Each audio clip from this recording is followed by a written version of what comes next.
Whatever you want to log into, read it. Oh, that's.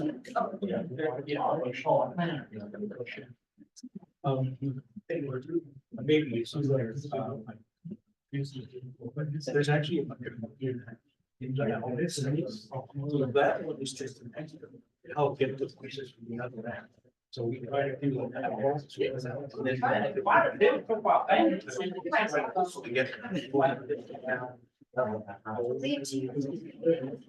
You should be able to go back. Oh, yeah. Sorry. Something happened here. You good? Okay,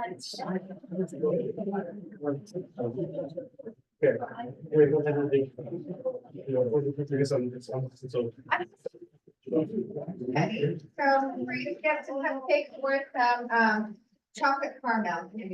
Oh, thank you.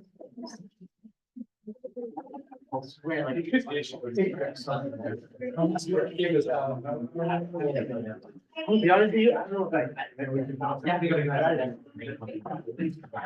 what we're gonna do this.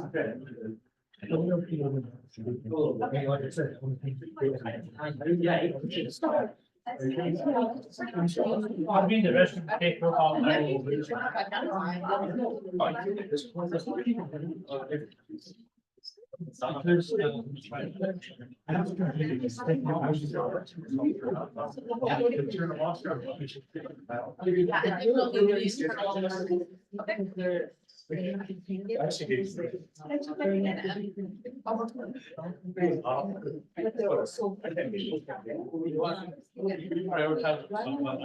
paper.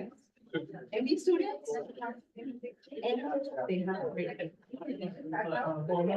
already visited, yes, right? But they went to some of the states, and they have different. But yeah, so they said that they have to audition. But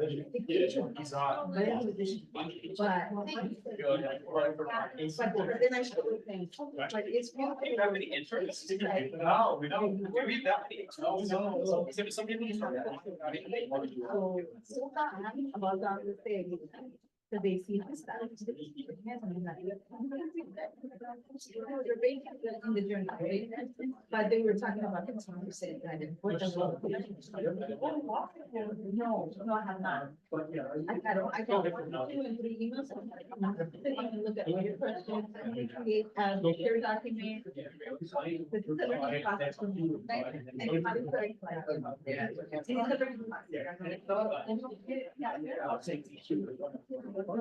Yes. But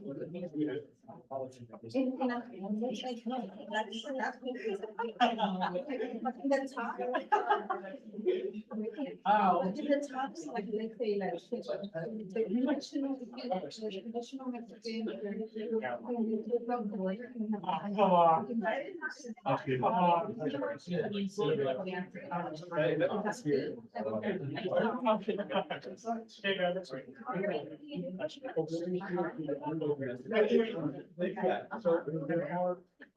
why are you doing this? I'm not.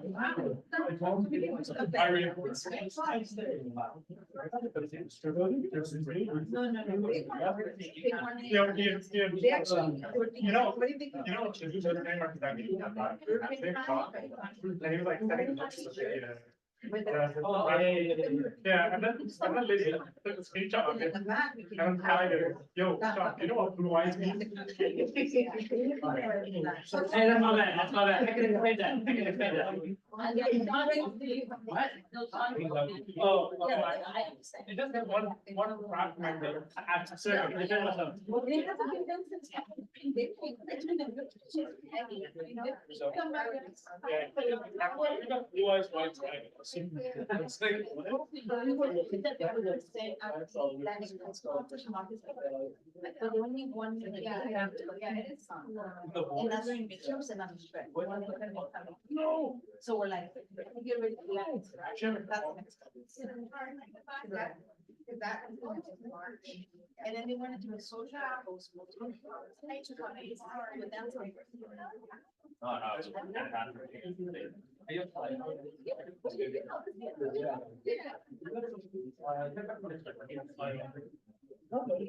No, no, what you're saying. No.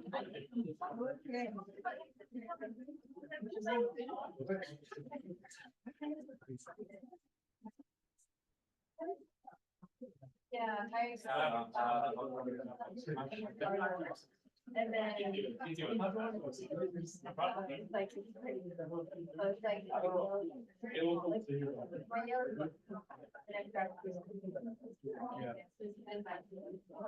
It's a lot better.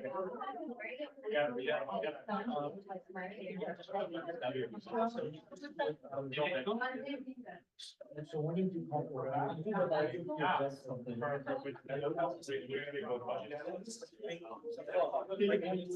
Like, what do you?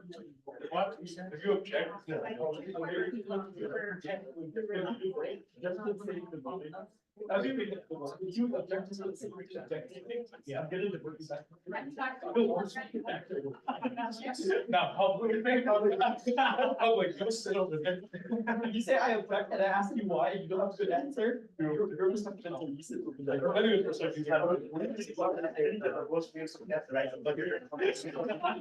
for a second, It was amazing. I get a feeling that it, that it's, I thought it was fun, yeah, but yeah. Sometimes you gotta say it before. I think about my action. I don't think you need to do that. I would. I can tell you guys more about it later.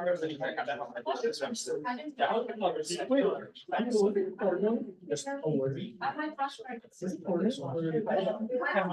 think it's for now. So I think for now. How many people do this? For now. You've got, how many minutes you have? Three? But did I miss anything?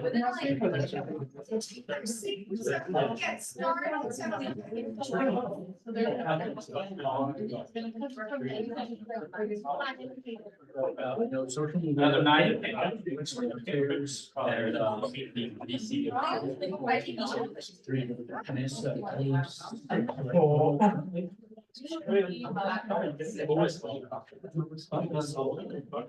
I think four was 26. Yeah. I think 26.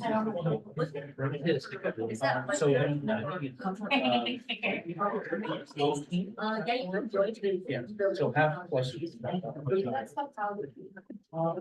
Including, oh, wait, no, it's 26 minus three, sorry. So it's 23, like 2. Round it up. Hey, is your roommate joining us for today? Roommate. What? Oh, yeah. Oh, but actually. That's right. I called this meeting to order from the recess at 8:47. Yeah, but we started with 47. Here. There. Yeah. Is that? Here. Here. Excuse. Wait. Excuse. Excuse. Yeah. Six. Is she online? Don't think so. She's online. Yeah. No, Excuse. they need to let me know. Or else we can't have it. Javier? She's here. Adriana? She's in the rest. Ian? Here. Ted? Here. Megan? Benjamin? Here. Berenke? Here. Leandre? Here. Christopher Blue? Mr. Blue? Aaron? Aaron? Priya? Here. Adrian? Here. Rana? Here. Jacob? Nicholas? Here. Kate? Here. Matthew? Here. Daniela? Jennifer? Okay.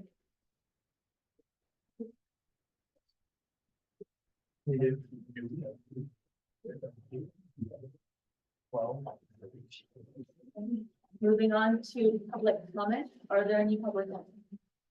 Yeah?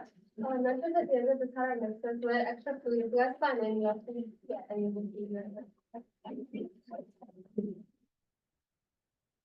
Are there any other public comments?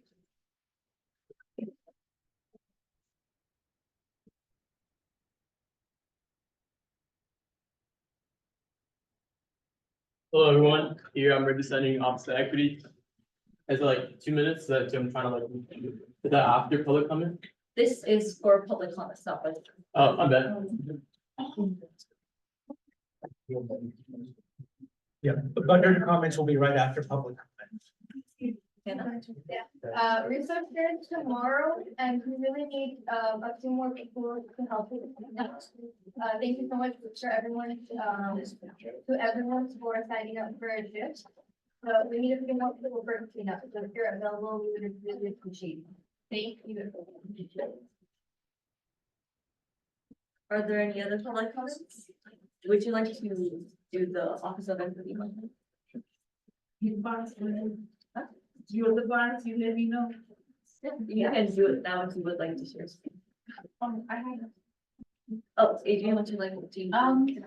I just want to remind everybody wildflower plantings are Tuesdays from 3 to 5 p.m. and anybody who'd like some environmental or is under CSP can help. It comes down to the skilled hours. Please help. Yesterday I had to stay like twice the time because no one else showed up. So please help with wildflower planting. That's all.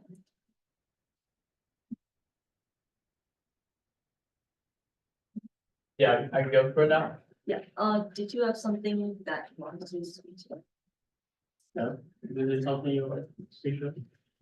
Yeah, after 60 seconds. Oh, for budget. Okay, yeah, you can go. All right. Well, hello, my name is Brian. I'm representing the Office of Equity. I want to have this quick say. So first, I just want to thank you all for allowing me to speak, opportunity to speak as an intern contributor and volunteer with the commitment to diversity, representation, and inclusion. I strongly advocate DASG funding for the Office of Equity. By funding in the Office of Equity, not only support initiatives that promote inclusivity, but also pave the way for meaningful student representation within our campus. Advocating funds for the Office of Equity, we invest in initiatives that promote diversity, equity, inclusion, ensuring that every student feels valued and supported. These resources enable the office to organize educational programs, workshops, and events that raise awareness in the social justice lens, ultimately contributing to a more compassionate understanding of community.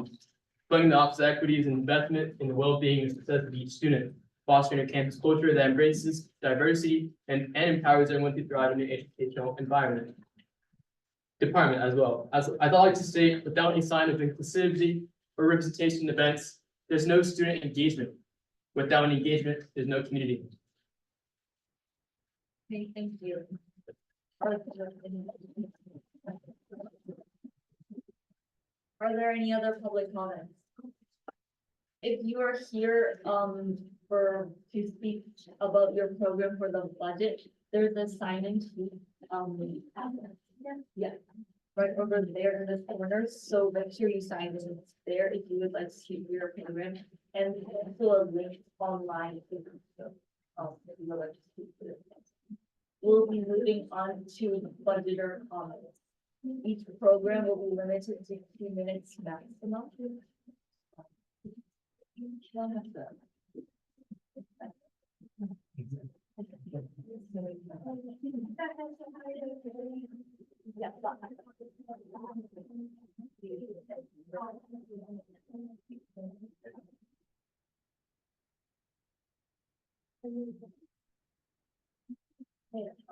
With So we can start with the Office of Equity.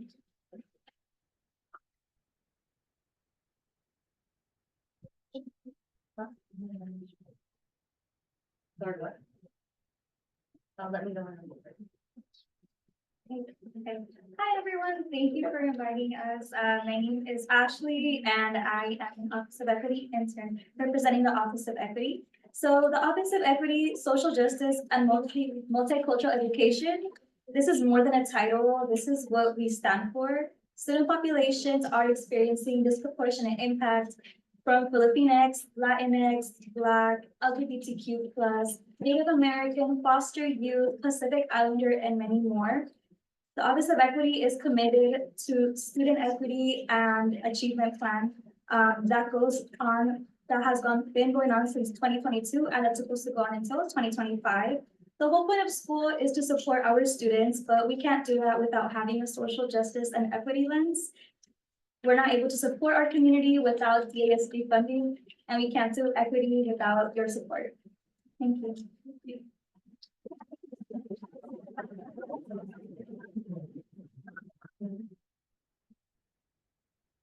I don't believe we have anyone online for budget or comments, so is. We're ready. We're for which program? Office of Equity. Oh. We have four speakers. Didn't somebody just call for office? The 2-minute time limit is for each program. I believe. It's not per person. So It's if, per account or program. oh, yeah, but if you'd like to speak for 1 minute, we can. She's like. Hello, my name is Justice Williams, and I am currently an intern. Sorry, could I just wait till you start the timer and let me know when you're ready? Okay. Go ahead. Hello, my name is Justice Williams, and I am currently an intern at the House of Equity, a House of Equity, and the House of Equity would greatly benefit from the funding from the DASG. It plays a crucial role in promoting diversity on campus and inclusion on campus. These funds can be used for various incentives such as organizing cultural events, implementing training programs without bias, providing resources for underrepresented students on campus, and supporting inclusive policies and practices. Investing in the Office of Equity would be greatly beneficial. It can foster more welcoming and supportive campus environment, but also ensure that students have equal opportunities and opportunities to succeed academically and socially. Okay, thank you.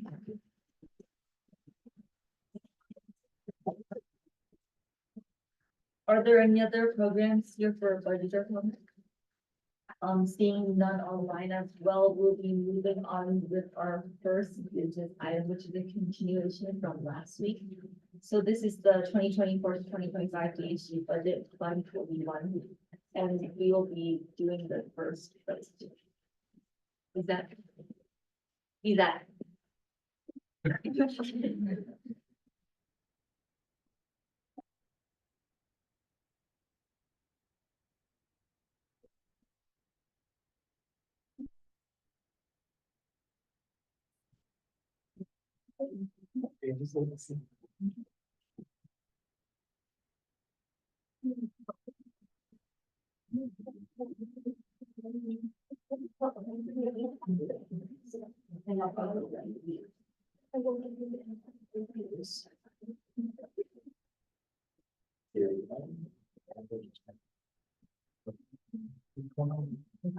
We just finished.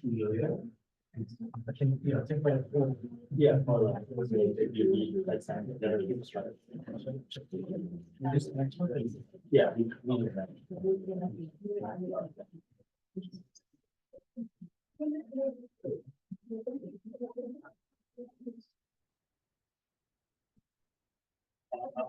All right, so I guess we'll just kind of jump into it. This is just continuation, a direct continuation of last meeting where we're currently doing ads right now. And so we've gone through FS Lobos, Office of Equity, ITC, Umoja. And so now we're gonna finish up ads with the last four programs. Yes, Adrian? Can I add another program to the ad list? afterwards, let's finish the, we will look, yeah. So in the past, what we've done is first we'll pass through and then, we'll see if there's anything else to add or. And then if there's more than one, we'll rank them again, just like we did the first time. I see, okay. So, we'll get to that after this. All right, so we're gonna start with lead.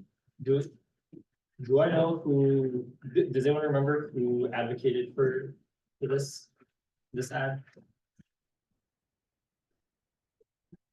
I think it was Ariana, but. Okay, is there anyone that wants to speak on this maybe? Kind of the rationale behind adding.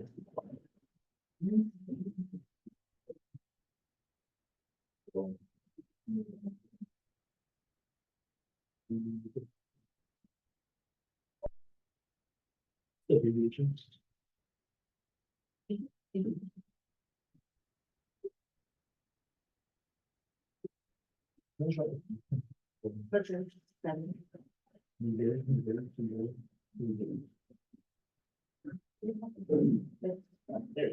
you're right.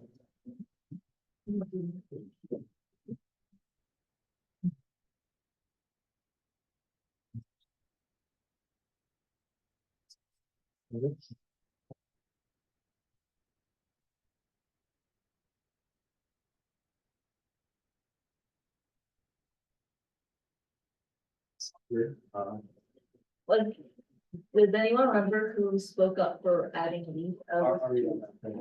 Oh, It's not clear. Does anyone wanna talk about adding 2,000 to lead? I mean, there were 6 people that agreed on this. Wait, did anyone wanna add? Oh, okay. Okay, yeah, so. I know that we is working towards increasing their students involved, so they're gonna be using their student payroll a lot more now.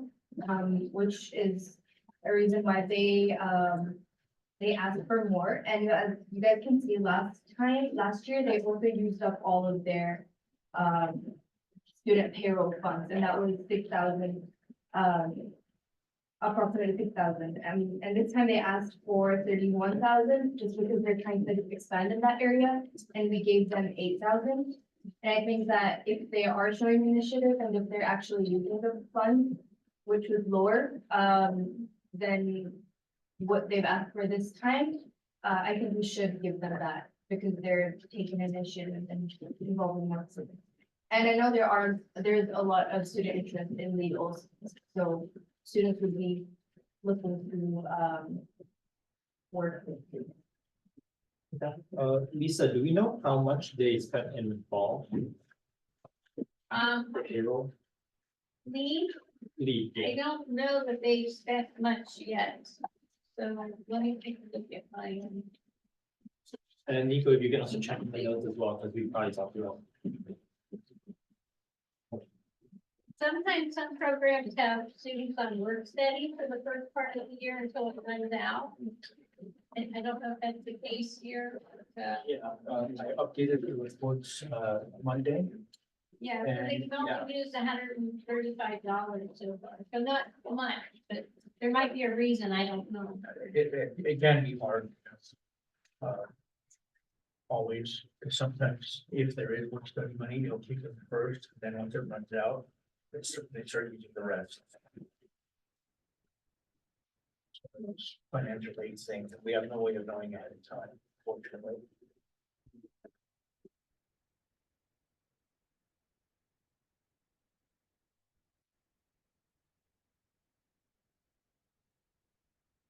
So if we increase $2,000, this would be specifically for payroll.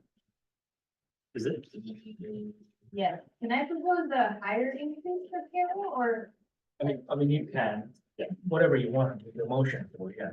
Yeah, okay, could I propose 4,000 increase for payroll? Are you? Do you want to make a motion? Yeah, I motion to increase No, to change the increase. Well, Yeah. Well, no, there is no motion on the floor right now, so no one has been Oh, motioned okay. yet. It was just 2,000 was the amount suggested when we should go on the list, but you can move for whatever amount at this point. yeah, Right now. these amounts are kind of just tentative, they're just to put it on the board and Oh, just. okay. I thought it was like an emotion and then. No, Yeah. yeah, you don't need to make an amendment, we haven't had. Okay, yeah. So I move to approve 4,000 for student payroll for leave, Adding 4,000. for adding 4,000.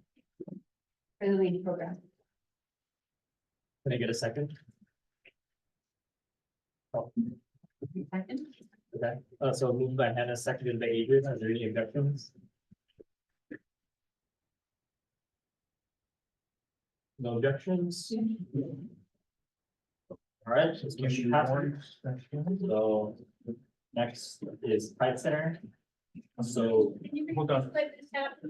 Yeah, and let me just calculate the benefits section as well. They increased lead payroll by 12,000, or not that, by 4,000 Okay, okay, to 12,000. okay. And then benefits is now 185 instead of the one. An additional 60 and then. Yeah.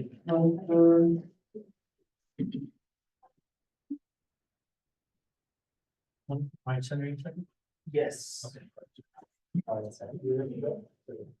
Yeah. All right, next up is Pride Center. So who wants to talk about Pride Center? With like, I guess, proposed 4,000, but this is like unofficial, so. Oh, yeah, Chris? If I remember right, I think I proposed 4,000 for Pride Center. Yeah, I think so. And the reasoning for that was because just knowing Jamie, the coordinator, on a more personal level, they are trying to get Pride Center more established on campus, and the only way to do that is with their student interns. Having that student perspective is very important on engaging with other students and understanding why the Pride Center is such a focal point for many students who identify as LGBT+ on the campus. So increasing their student payroll would help get more student interns and help them become more established and help them with more events that they want to have, with their lavender graduation, things like that. Yeah, so the thing about the Pride Center, and this is something that we wrote in our notes, is that they did receive $135. Is this really every year? Okay, we have to double check this every year, but but in 2021, 2022, they received $135,000 to be used over 5 years. So the Pride Center does seem to have other relatively large sources of funding. So that's kind of why I feel like even giving 10,000 is already a lot, especially when you consider that there are other programs that don't have other funding. Right, and we're already giving Pride Center 10,000. We want to give them more. We like that's necessary. What was that? Pride Center. What was that amount? Oh, this is about how they. No, the amount. Oh, 135, you said? yeah, $135,000. So that's 27,000 a year. Is that all for student payroll? Or? I'm not sure, but I mean, that's more funding than a lot of the other versions. Oh. So it's 27,000 a year.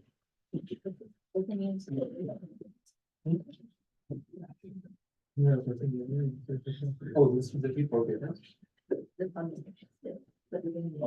Oh, yeah, that would be, yeah. So that is something to consider. Yeah, Can I ask them what other programs also receive outsourced funding, and what you don't? You can check, if you go to dsg.edu/DASG budget and then check the budget request, and you scroll down, there'll be a question about their other source of funding. It's the last section on data. yeah, that is typically a pretty big like thing for us when deciding to how much to give. It's like if they already have a large source of funding, then it doesn't really make sense for us to give it for them when there are other programs that might need it more. Right.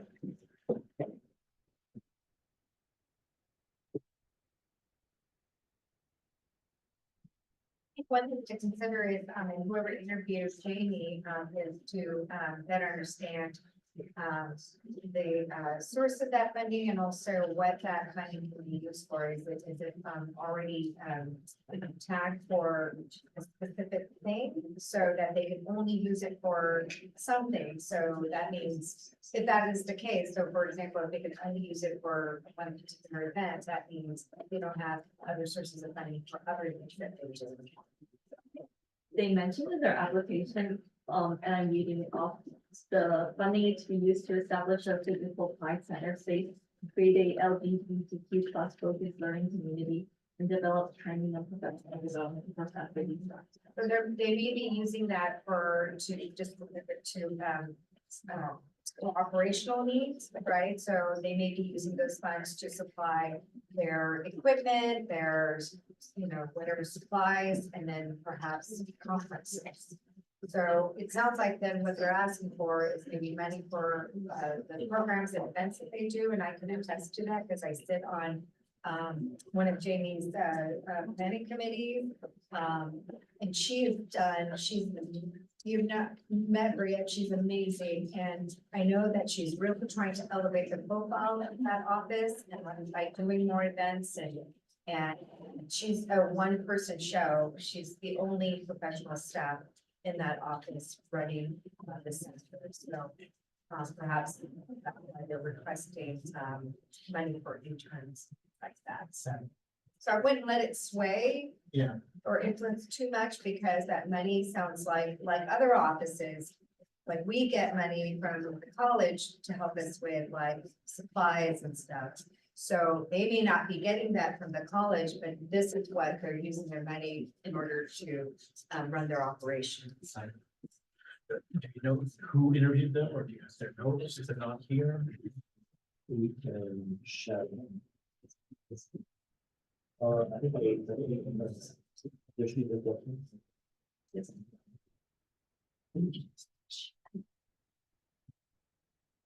Wait, Nico should have everything. Can you find who interviewed Pride Centers?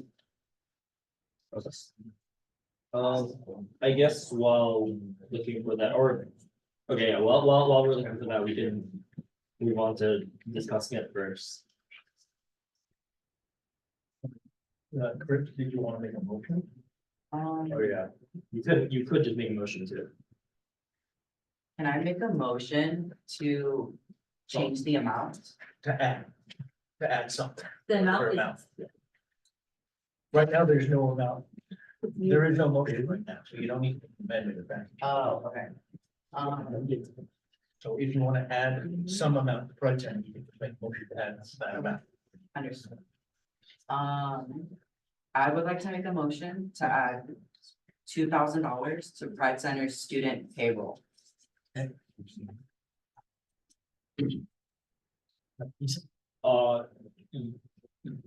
Adrian. Yeah, I second. Oh, okay, so moved by Chris, seconded by Adrian. Are there any objections? To add 2,000. Add 2,000 Pride Center. No, there's no objections. All right, so Alright. let me go update that. Just give me a second. 12,000. And just that'll be 185 for that.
This is the majority of all the numbers. Oh, okay, all right. Cool. So moving on to veterans program. And I forgot who advocated for veterans.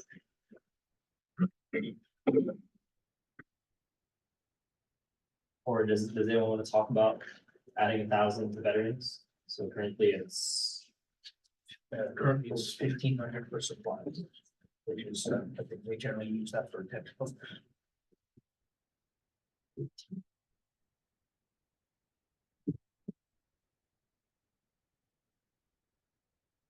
the question for the veterans.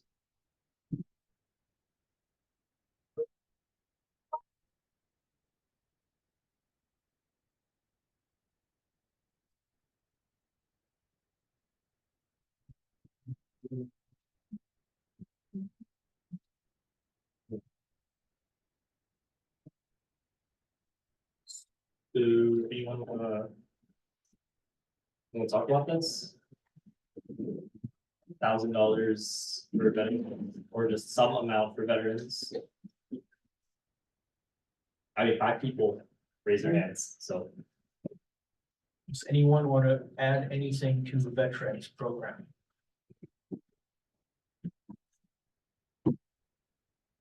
Yeah, that's it. They did ask for $1,000 for printing, we gave them 0. What is printing? Student print, that's it. Oh, yeah, I'm not sure she can use their funds for that. Is it just like the veterans to print for the veterans office or something? The only, that's. Oh, that's all they said. Okay. Yeah, I'm not sure she wants to use. Plus, there's talk about, there's the, if you remember, ETS came here, last quarter, one of their big projects this year is they want to know more about student printing and what's not the thing, and they're even considering if they should do free student printing, but they're still in discussion.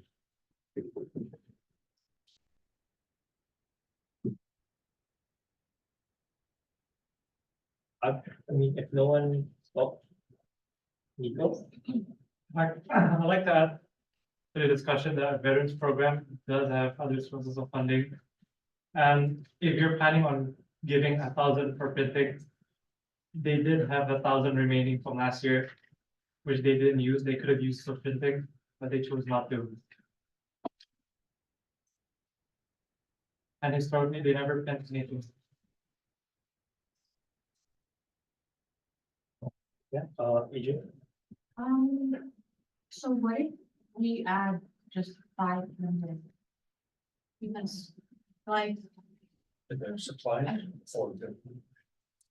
to supplies, I suppose, because it's like their budget is $2,000, right?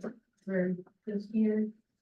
What they like, but if, when you look at what they're actually spending, they're spending like a little over 1,000. Like, 1,000, 1,500, we've given them 1,500, which is pretty consistent with what they actually spent last year, but if we give them another 500, just makes 2,000 to match their budgets for this year, I mean, I think that shows like good faith and, I don't know, just support for veterans. So make it match this year's budget, which is Yeah. 10,000, okay. Does you have a motion? Sure, I need to add, $500 to veterans Or supplies? for supplies. Yeah, it's for textbooks, right? Yeah, I believe so. Is there a second? Matthew?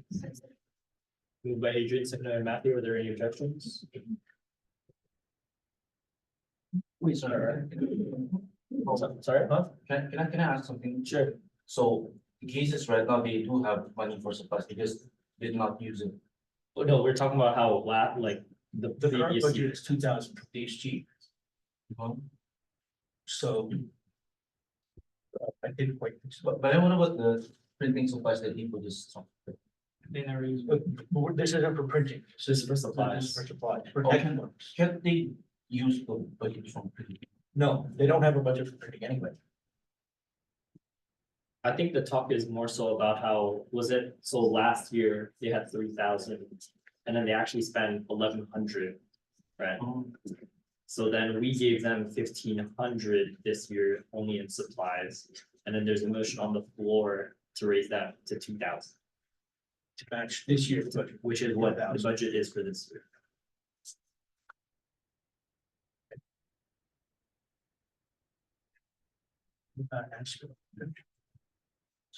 Sorry. Act about objections. Are there any objections? Oh, are there any objections?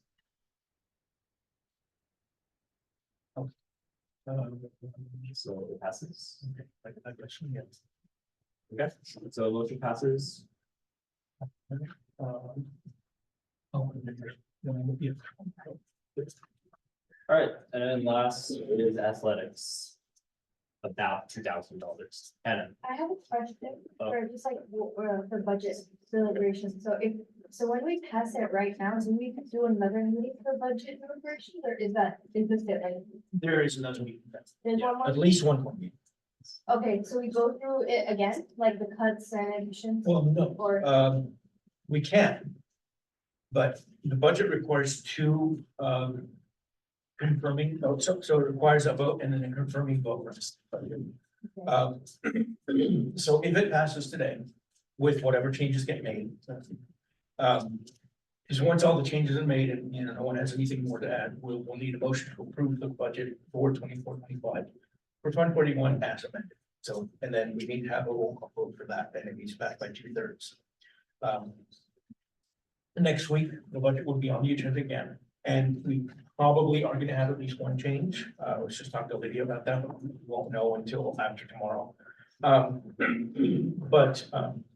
If nothing changes next week, no one brings up any significant changes or anything else, and we vote to approve it again as is this week, then it's done. But if any changes get made again next week, then that becomes a new first vote and needs another second vote in the week after. So, yes, it continues. We don't necessarily go through the same process. But if anyone wants to go through the same process, then yes, we do. If no changes occur, then that vote will be the last one. If changes occur, we'll need another one.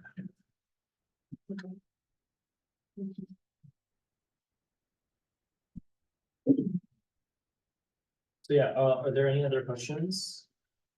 All right, if not, we can move on to the last one, well, for now, and then I think Adrian wants to propose another another ad, but we can talk about athletics. So about $2,000. Anyone Or whatever amount. Yeah, or whatever amounts. So Who suggested that one? it'd be full of athletics. Well, yeah. Like,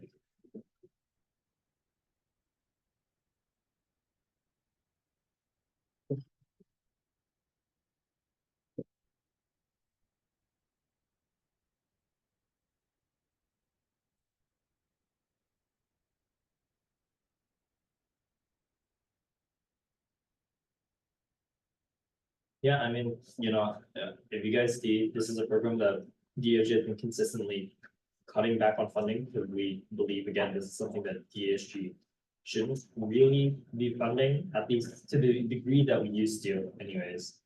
But yeah, year on year, we've been cutting our funding for that.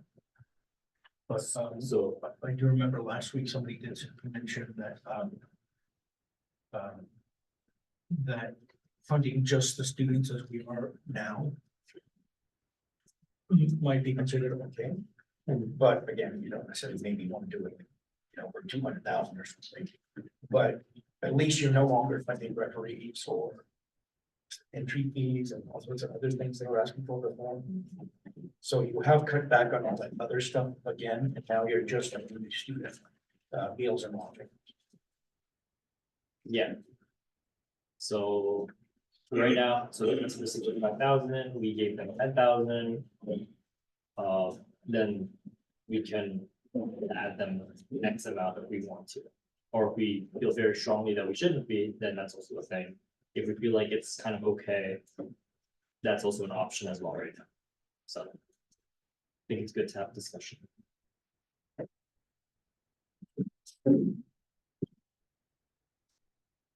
This year's budget is 20. Last year's was 30.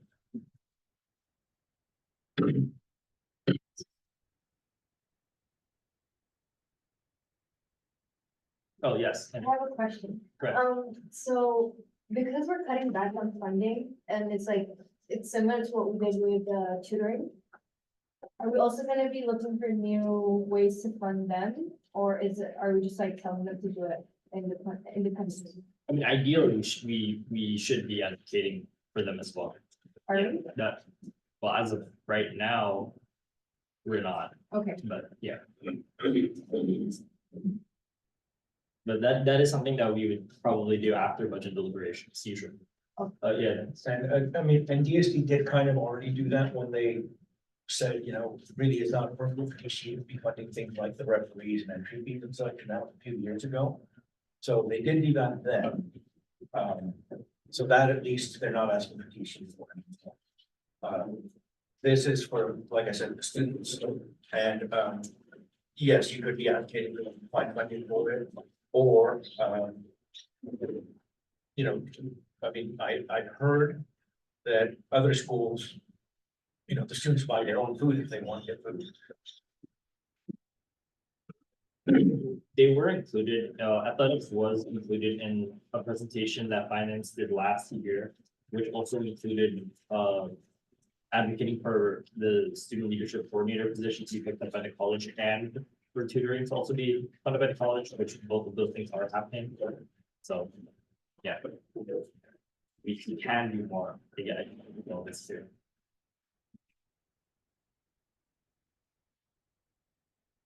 So does anyone feel strongly about adding a certain amount to athletics? I mean, just because it's up here doesn't mean someone's obligated to say they want to, right? Like you could have changed your mind between last week and this week, but yeah. Well, Is there anyone that wants to? yes, we don't. No? Okay. So we still have, so anyone for athletics want to move on? Okay, and again, we still have at least one more week of this, so it's okay. So we still have a good chunk remaining to allocate, because we did cut, I think it was 50,000 just allocation, if I remember right. And so we still have a pretty good amount if you still feel strongly about adding any other accounts. So I guess we should. Wait, do we go through the room again, or do we just ask anyone? If they want? Ask anyone. at this Okay, point. all right, did you? I would like to propose that we add to MPS. Their budget for this year is a little over $12,000, and we've given them 8. So I think that we should match their budget at least. So add at least $4,000 to MPS. Does anyone else want to add any other accounts, or if so, we'll add it to a list. If not, we can just get right into yes. I have one other. Oh, okay, so one other. All right, so put it on the list, then FPS. And- At least what, 4,000 you said? Yeah, at least 4,000. Yeah, so just put 4,000 down. Oh, wait, how We'll many leave the number, the 2. Oh, yeah. We don't have that number yet. Oh, okay. Oh, we don't have it yet. Okay. And then I think that we should add to Puente, just because, well, they have like way less than all the other similar programs. Like, they've got about $8,000. They requested about like 23. And I'd like for 23, they requested 25 in total, 23,000 should be payroll. And I think that we should be giving them more of that for student payroll. He said. Oh, you don't, okay. Yeah. What was that? Sorry. I don't know. I mean, I don't again, know, these maybe amounts are, 4,000 again, huh? maybe 4,000, I don't know. Because they requested like 23,000 for student payroll. And we're giving them just about 8,000. Can I say something real quick after they? Yeah. A lot of these programs for student payroll, for some reason, do ask for like a historically absurd amount. And I have a feeling it is because they kind of know like, oh yeah, they're probably not gonna give us all of it. So we're just gonna ask for like an X amount. And like, if you look at the sheet, like DSU will give like, let's say like around 10-15,000. And they'll ask for like 35-45,000 even some years. And it's just like, we've never done that before. So we don't necessarily have to like look at the difference between given versus requested, because that is something to consider as well. Sometimes the requested isn't actually like the amount that they need, it is just the amount that they kind of like put there as well. Well, she did also make a point about the other similar, learning communities. Looks like they're all 10 or 12, Yeah. so. But that is a point regarding if we wanted to make it similar in terms of how we fund it with the other things. But I just wanted to kind of preface the way we kind of look at the requests versus the actual amounts allocated. So that's just something to consider.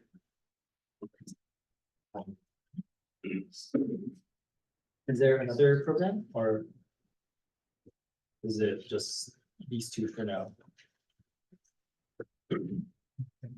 Anyone else? Okay, wait, then do we want to gather the votes for this?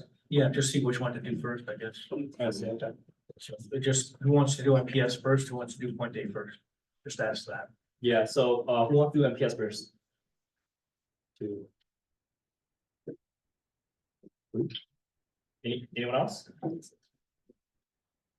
Wait, was that Tante or MPS? That was MPS. MPS, right? Two. So who wants to do MPS first? That was two. Okay. Who wants to do Puente first? One. What assignment? This one. Two. All right, two. Just do them in alphabetical order, then, yeah. Wait, well, I guess, okay, In the order they're listed. That's so all. where they're listed, I guess. All right, so we'll talk about MPS first. So MPS $4,000. Yeah, Adrian, let's. So I just like to advocate for this program for a moment. So they're a relatively small program that I haven't seen, like, I didn't have anything like it in my high school. I don't know if other community colleges have something like it that provides tutoring and like support. So basically, it's like math classes that have like longer class time and built-in tutoring.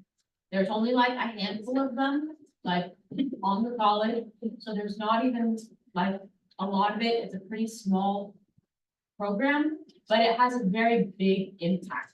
So for students who have like degrees where they have to do math, but they're like scared of that because they're not good at math, they know that they can still do it because there's programs where they know that they'll get the help.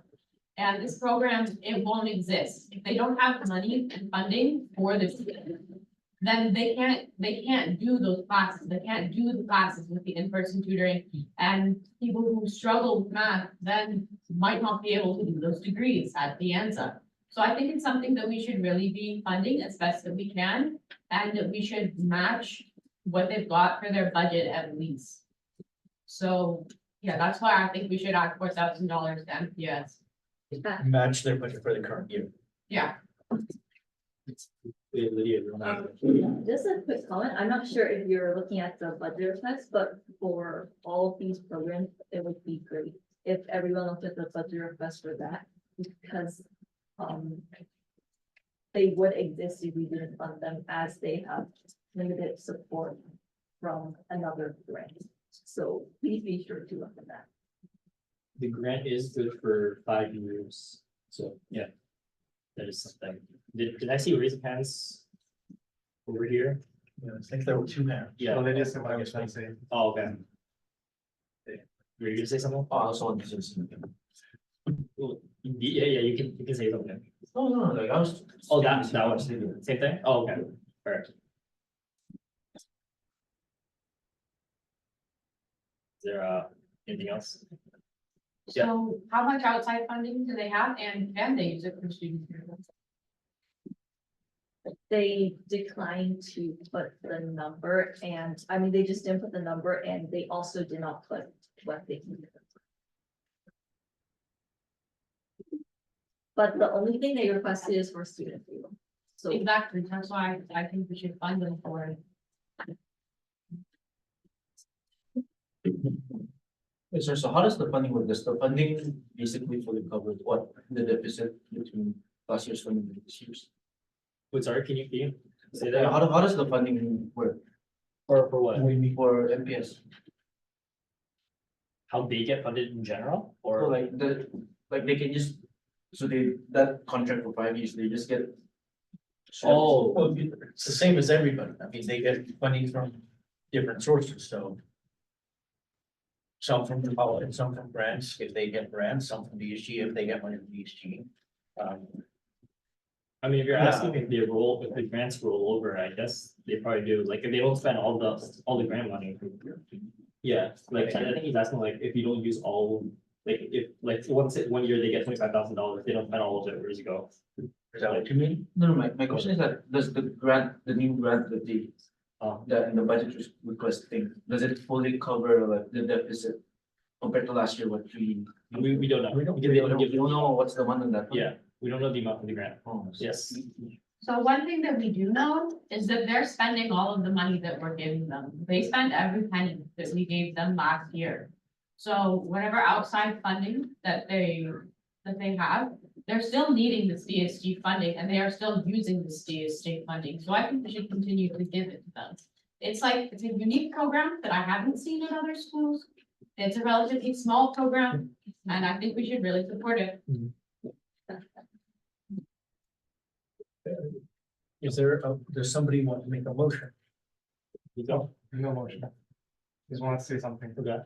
Or another way you look at, another way you could look at it is the money that we gave them. He chose to prioritize that over the grant. So that's why you're seeing every single penny spent. also, the grant that they listed, it's for the 2024 to 2025 year. That's the first year. So they did not have this before. So it's new. So they couldn't have used it. Also, do we know if the MPS classes are actually fully filled? Because I don't like how the MPS works, that they open classes, right? And then they designate a few ones as MPS. So if those classes aren't fully filled, then I don't see a reason to give them more. Because I assume more money is just to open more sections. And there's also the conversation of whether we consider this essential or not as well. Because at least in finance, it seemed like it was almost consensus that it seemed like a more essential service. And that's why we were kind of hesitant to fund them. Or at least like increase the funding in any way, or even match it. So that is kind of partially the reason why the recommendation is the way it is. So if we want to have a broader discussion in Senate regarding that, and what to classify this program and what to do regarding that classification, we can do that too. It's kind of the same thing how like last year we didn't argue about how Student Success Center was important. But we ain't funding that, same deal here, right? Because they're also asking for tutors in this case.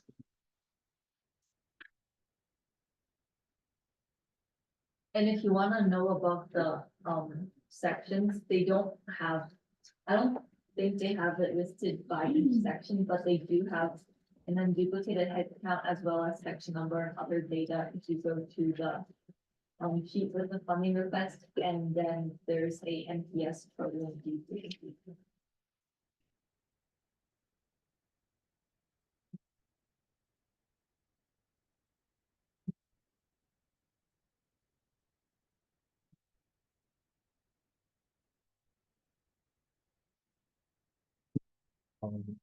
Yeah, so.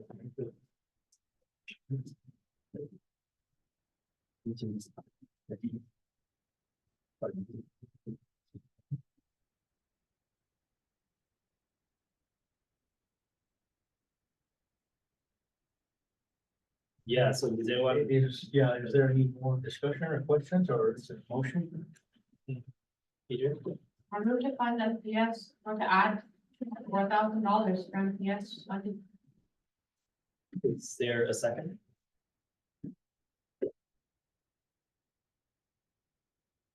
Okay, second. Yes, we move on Wednesday. So moving on to Puente. Uh, Is it Adrian or Puente, right? Okay, you want to talk about Puente? Yeah, so they're just not being funded the same amount that other like tailored learning communities are. And I think that we should fund them a similar amount.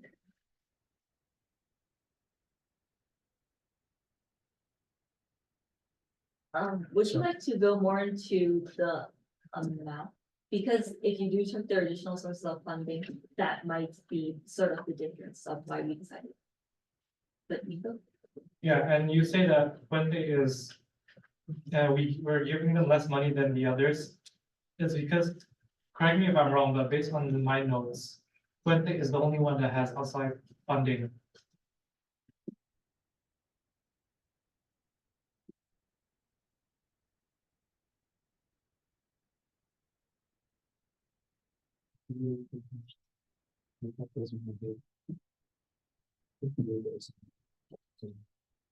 So in your notes, do any of the others have outside funding? It says impact doesn't, and then we can check the budget. The budget also does not have it. Yeah, Yeah, 20 does. yeah, it's going to be all.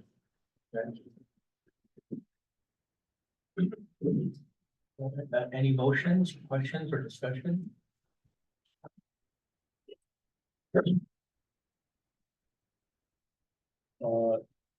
Matthew? Do we know if somebody is using their student payroll funds? Because I've seen from actual spend for 2022, they had quite significant, so. So, but they, they might be expanding or something, so I was just wondering. For this year, you see what has been spent so far in the fall, whatever it is until this point. They have used 893 in November and December.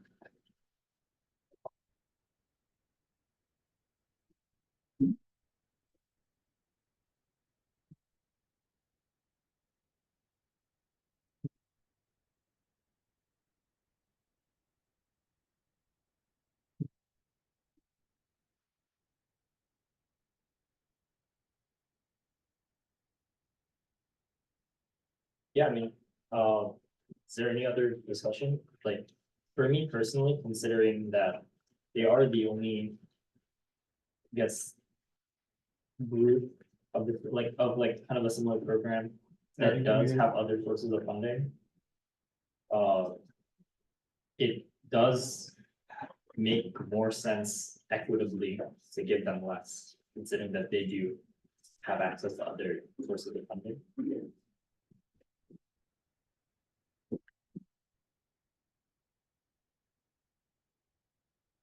So, yes, Like, how is there a way of seeing like how much funding they're receiving from other places, like for each of them? Again, it's in the DHG budget request, so if you go to pienza.edu/budget, you can check out the budget request for 2024 to 2025, and that will have the report for everything. And if you go to the end, it should be the last question and data sheet/attachment, the last question, the semi-funding from the college sources of income, any grants and any other things. It's DASG/budget.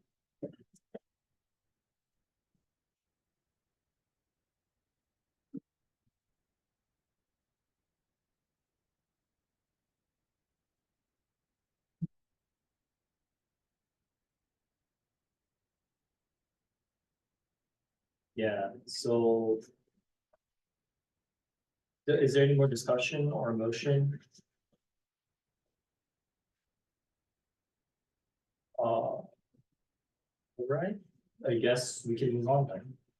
Right? All right, so any other additions for any account on any page?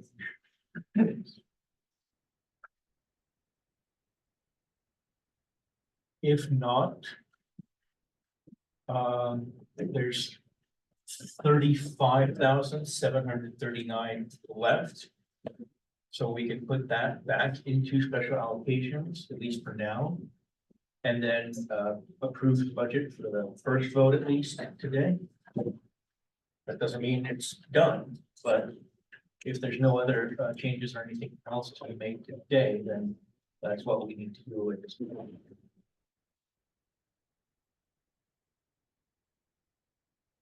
I think move to how much? 35,739.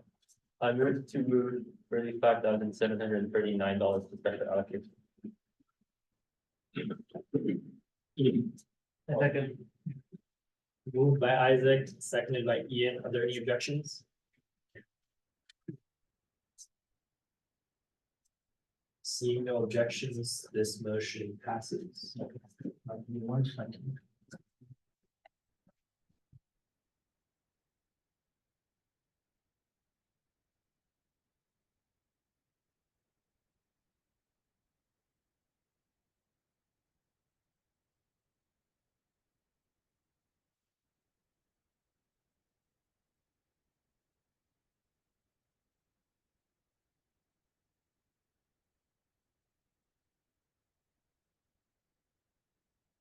So special allocations, Lisa, is now 176,382. Okay. So now is the budget, the budget is balanced again. So at least for today, for this week, we need a motion to approve the 2024-2025 DASG budget for Fund 41 as amended. And then we would need to do a roll call vote. Isaac, I move to approve the first vote for Fund 41. But the 2020, you don't need to say first vote, the 2024-2025 DASG budget for Fund 41 as amended. I move to approve the 2024-2025 Fund 21, Fund 41 as amended. Fund 41 DASG budget. as amended. Yes, budget is.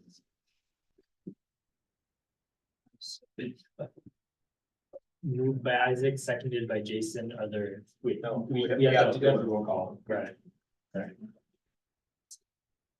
And again, this is just the first vote, there is still a process. This will still be on, we will still have, to go through this at least 1 more week.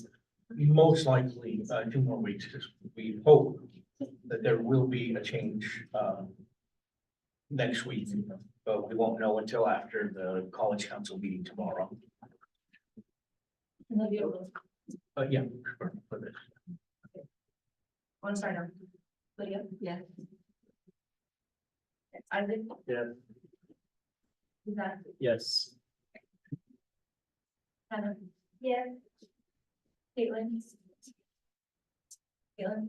Not here. Okay. Anthea? Not from. Online. Anthea, wait, I didn't hear you. Can you do it one more time? Yes. And then Joel, no. Javier, Yes. Ariana.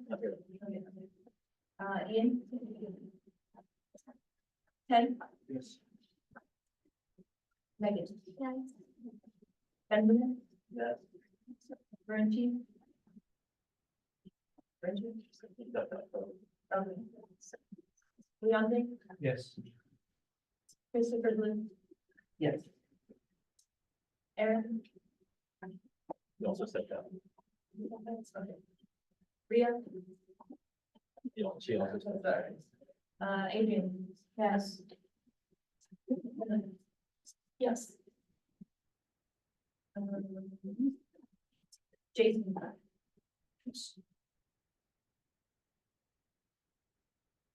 Nicholas. Yes. Kate. Yes. Matthew. Yes. And. Okay, that's. So.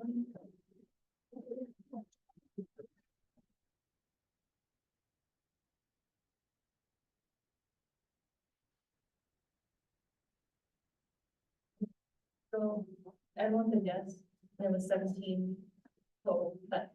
Yeah.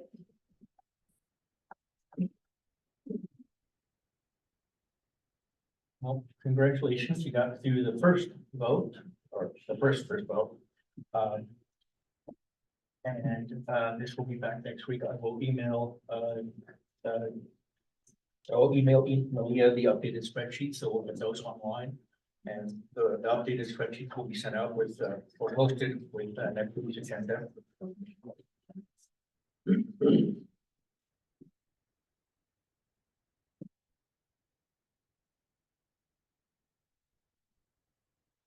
Yeah. We can do that.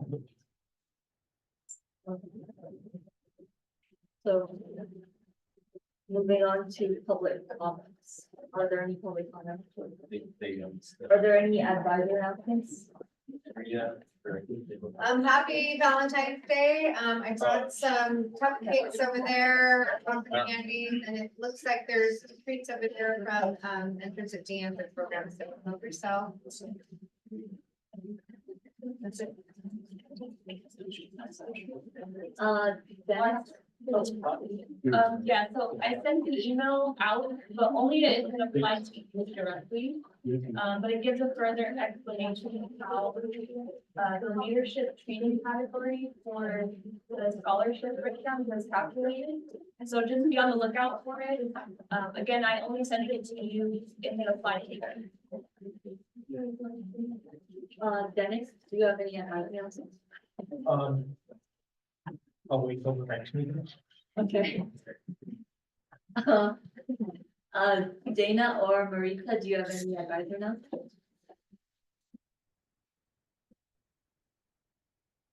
I'm not seeing anything, so I adjourn this meeting at 5:10 p.m. And That's then the first. time, Hi, sorry, I was trying to unmute. I do just have one. I thought we had worked this out earlier, but seeing as we still had some scheduling conflicts again this week, if we can please remember ICC meetings when it comes to using the student council chambers. Because and further, any kind of meetings, special meetings, info sessions should be booked through Office of College Life, which did not happen with at least the later ones. I don't know if any of them were. We have a lot of ICC and even DSG meetings that aren't officially in 25 Live. This Senate meeting, our Senate meetings have not been in 25 Live. So that is on us and we'll work on that. But please don't assume that all times work for your DSG meetings. And please do keep the ICC meetings in mind as far as committee kind of meetings that you're working around. Wednesdays, every week, 2:30 to 3:30. ICC should be in chambers. Every other week, 1:30 to 2:30 as well. So we can please avoid double booking again. If you're ever not sure, just check with College Life and we can support you. It's just the fun of mention that. And please support the research fair tomorrow. Thank you. Since I already adjourned the past meeting, I will call the February 14th meeting to order at 5:12 p.m. and we'll be doing both.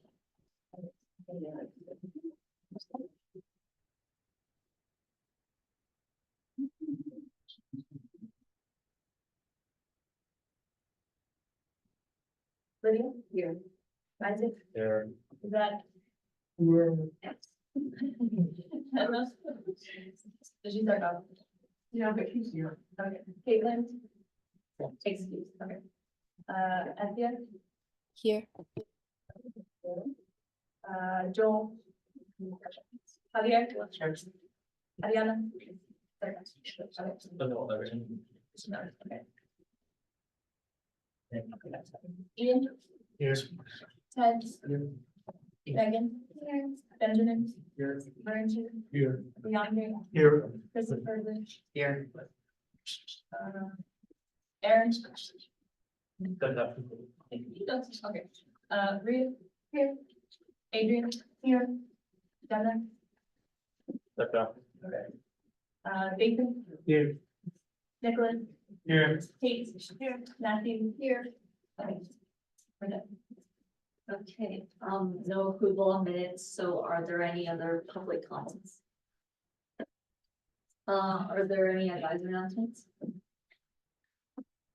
Yeah, so I just wanted to say that we did have the, and then, if,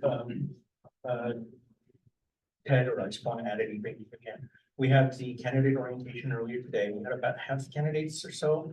Just look at the attendance list to see how many were there today. We have a makeup orientation tomorrow. I guess I'm gonna have to put a MC on for that. And for anyone that couldn't attend today, but then if anyone couldn't attend either one, they can contact me or Ted or Isaac to make up a one-on-one orientation.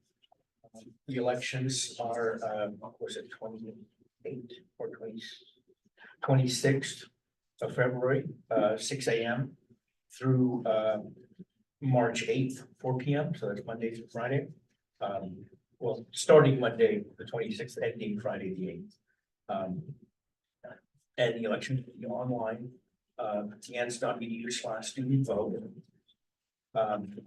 Once the ballot is posted, people will be able to view it without logging in. They'll be able to preview. You know, you'll see all the candidates, their pictures and their statements. And then to vote, you have to log in with your student ID number. And that's for all the these two executive positions for 24-25. Okay. Are there any other advisory announcements? Moving on to senator announcements. Are there any senator announcements? Ian? The mini flea market went great yesterday. Thank you to everyone that came to help out. Could not have done it without you. Yeah.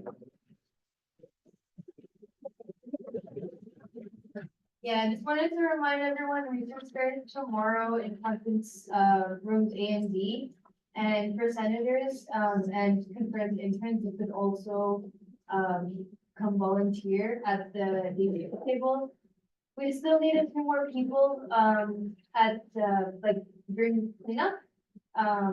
So we would really appreciate it if you could. And then also get your field hours. Thank you. Are there any other Senate announcements? Moving on to student trustee announcements. Yeah, the board of trustees met on Monday. We had a couple items passed, mainly, there was one distribution of Measure G funds that were passed through the district, and those are going to be used to finance capital projects that are used for Measure G. Also parking lot waivers have been waived for various on-campus events, including the Casino Cherry Blossom Festival in April and the Diwali Festival of Lights in October. Moreover, there was one item regarding the non-resident tuition for next year, and that has to be approved by the end of the month. And that item was pushed to a special meeting that's gonna happen towards the end of the month, actually, so. And I have a complete form out, and it should be on the DASG Discord, so if you guys can fill that out, that would be fantastic. So I can't send it over to the board. Thank you. Moving on to internal DHG committee reports. You just keep sharing the things. Oh, yeah, you're right. Moving on to shared governance reports. Anyone? You got. So RAP met yesterday.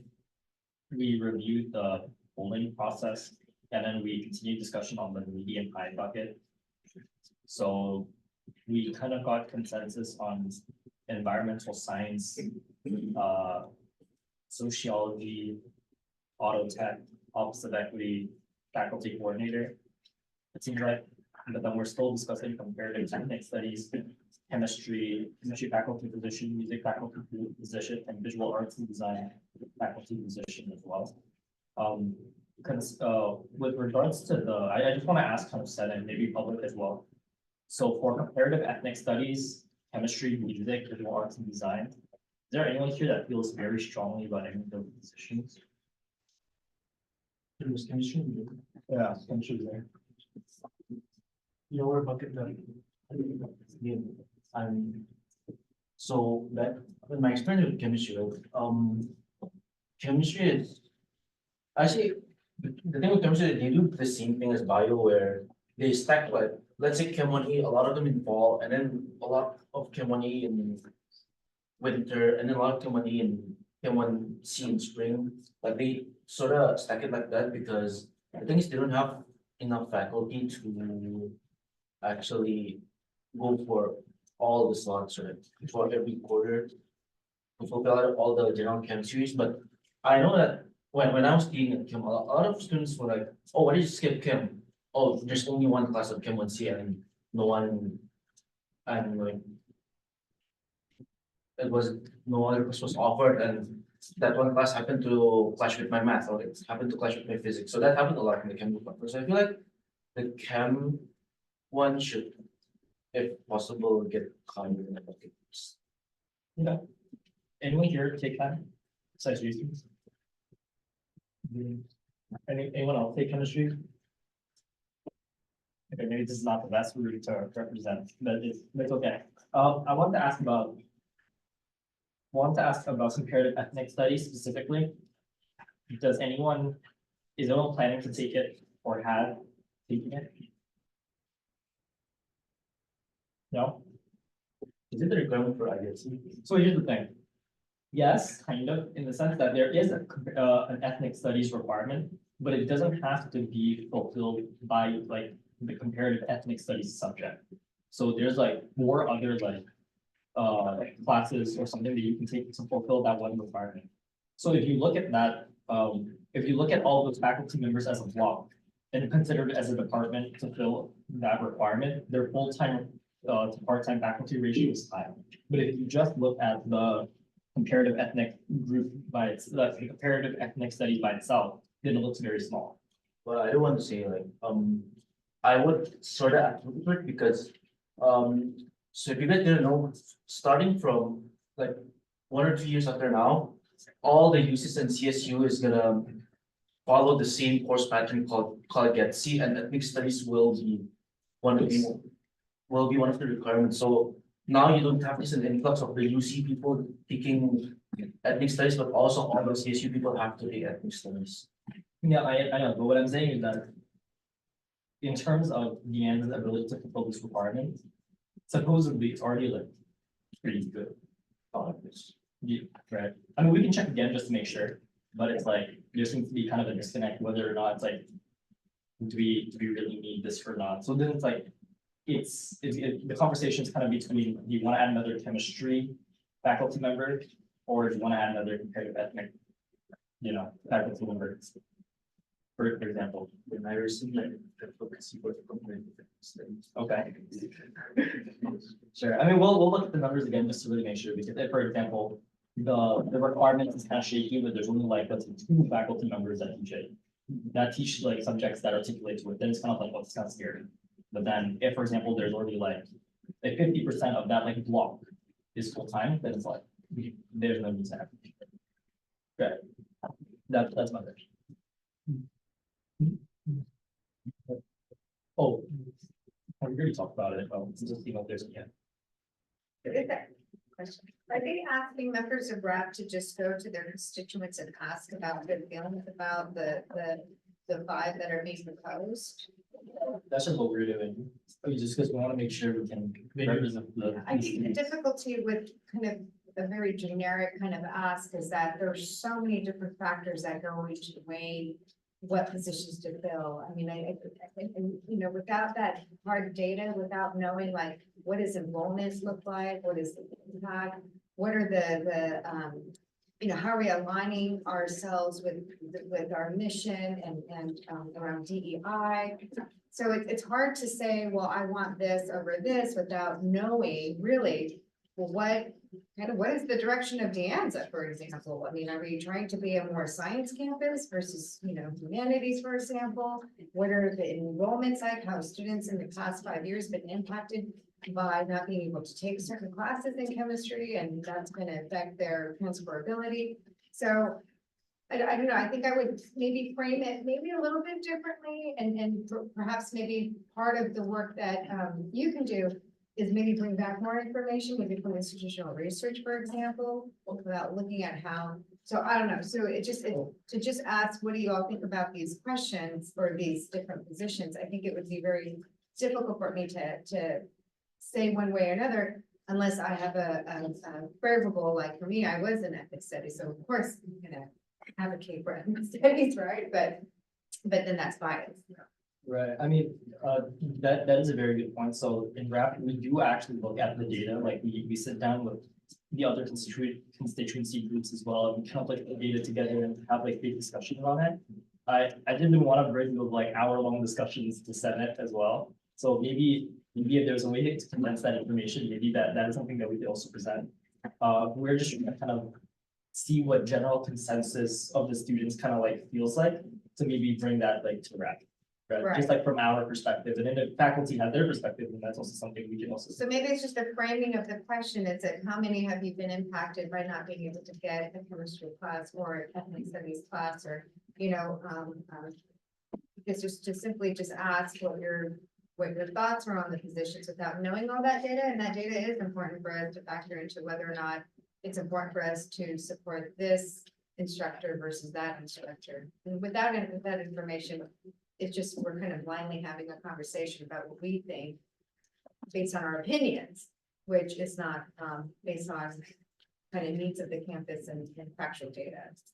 Well, I think to represent our constituency, it's also important to get anecdotal data. I mean, alongside the statistical data we already have, just to kind of like make sure that because at the same time we're also trying to represent our constituency groups. So it's like, if, for example, let's say a lot of people have issues with like doing a physics lab, and that's something that like I want to hear very vocally, and that's something that's like, oh, it's actually something that's so important that like we hear it on a day-to-day as students, right? So that's. No, I think we're saying the same thing. It's just maybe we need to just make it more clear, so you're not. So for all of you who are participating in this discussion, it's not just based on what you would like to have. I think it has to be much more critical in the way we approach it. So anyway, thank you guys. Are there any other shared governance reports? Anthea? Yes, so classified Senate met yesterday. And mainly they talked about the like looking into changing the name of De Anza College, and so they voted on having a task force to look more into that and just like research, not officially make any changes. And that was it. Okay, thank you. Are there any other shared governance reports? I have one from Academic Senate. They met on February 12th. They had their first reading of the proposed De Anza School Committee, which is the Committee of Online Learning. It will be a standing committee under Academic Senate focused on collecting feedback, increasing communication, upholding academic standards, researching tools and technology, and online teaching training for online courses. They also discussed the representation in this committee by division, village, and also student reps. And they also discussed online training and regular and substantive interaction updates, such as alternative pathways to become certified, including outside certification and peer online course review, and went over the course prototype for this RSI. Yes. Are there any other shared governance reports? Being none, we'll be moving on to internal DASG committee.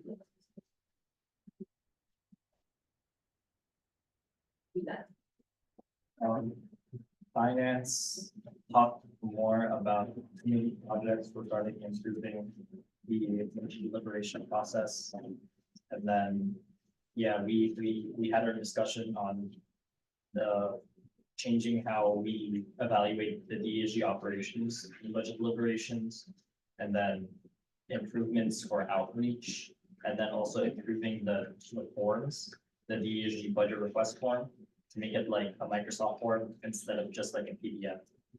So that's what we're working on.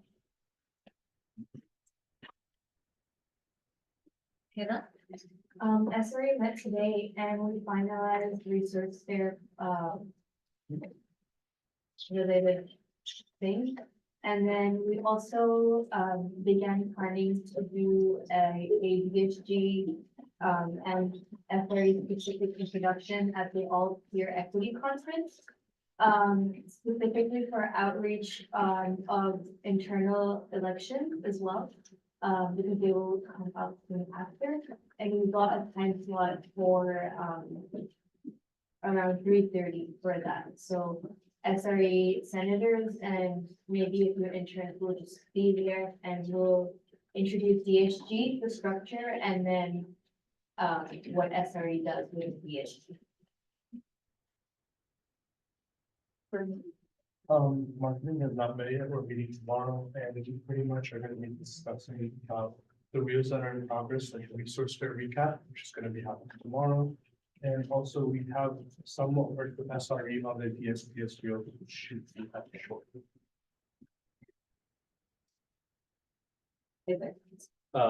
Administration met today and we talked about election, potential resolutions and possibility.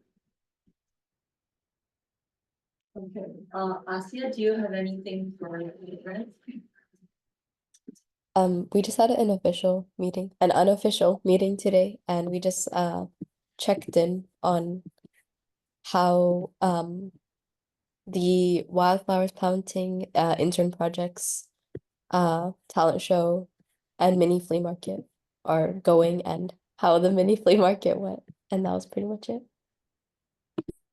Thanks, thank you. Moving on to consent calendar. Can I get a motion to approve? I will approve.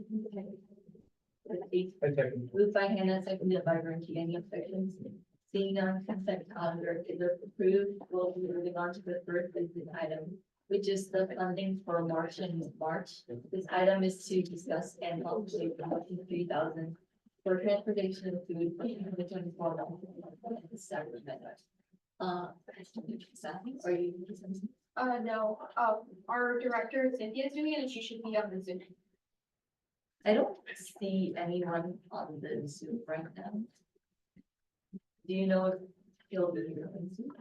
I mean, I think because it's set on the agenda, it's a 6:05.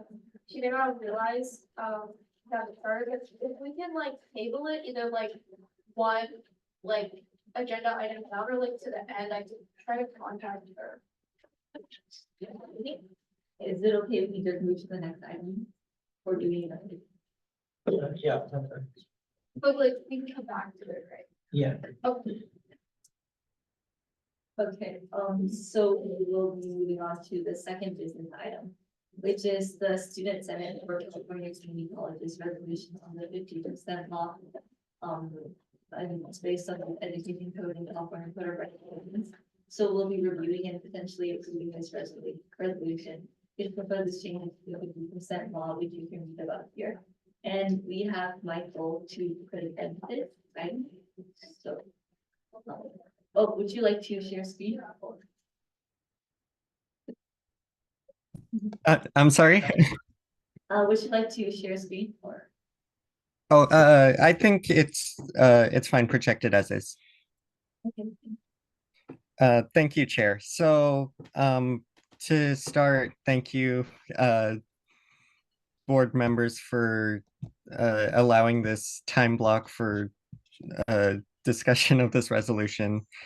So just to preface, the 50% law was enacted in 1961, and it was meant as like a form of protection for faculty members. So it ensures that every year when your institution receives funds from the Senate that they're mandated to spend 50% of it on instructional resources.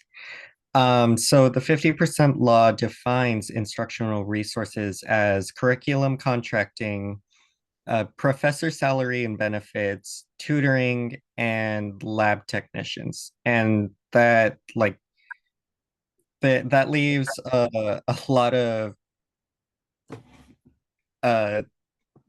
it's a bit imbalanced as is because there are like a million other things that your school also has to spend on from the other side. It's not so much of an issue in larger schools, but it does affect smaller schools a bit disproportionately. So what this is asking for is that, excuse me, that the 50% law recategorize what is considered to be an instructional resource to also include counseling faculty and library faculty, as well as faculty release time, which is time that your instructors spend not teaching. Not only that, but it's also asking that the percentage be raised to 65% rather than 50, because once again, this specific law is put in place to protect faculty. And if you move certain categories from one side to the other without raising the percentage, you're put at risk of not being able to pay your faculty as adequately as you did in the past.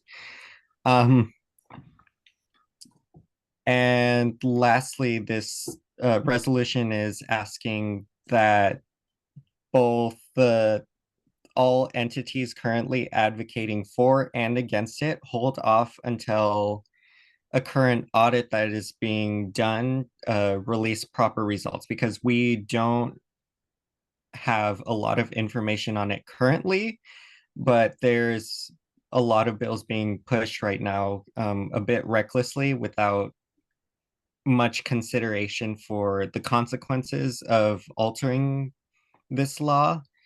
So it's just asking for a little patience as well as the recategorization. So any questions?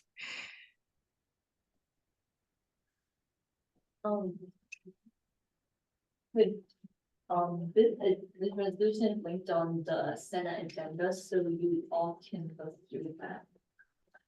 But just for a bit of context, correct me if I'm wrong, but Michael and Nicole authored this resolution. They're the student trustees for Foothill College and West Hills College respectively. And this resolution will be sent into SSB, I think by tonight to be discussed in the general assembly.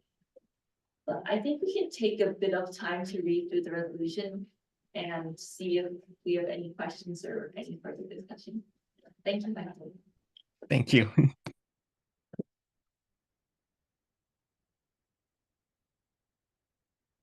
We can take maybe until 5:40 to look at the resolution. And please raise your hand if you have questions.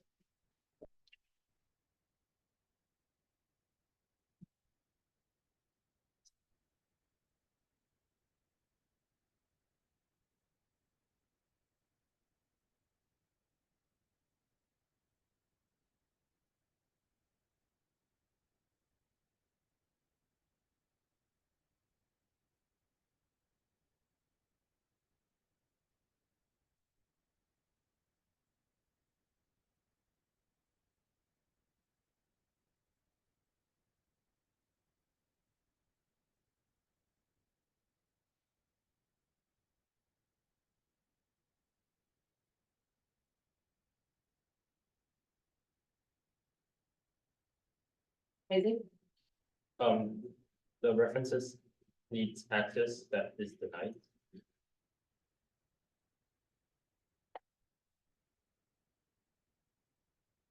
Yeah, so Let me see what I can do about that, but for now I can also, include them in the chat if that helps.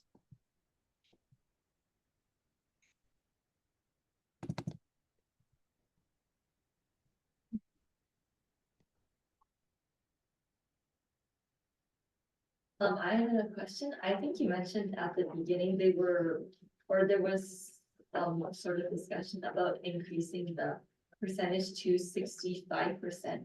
So is that something that's upcoming, or what sort of the comment? So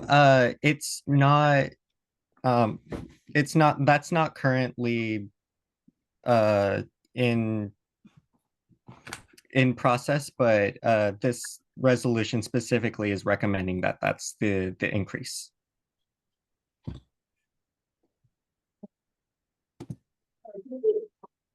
Specify where it's recommended.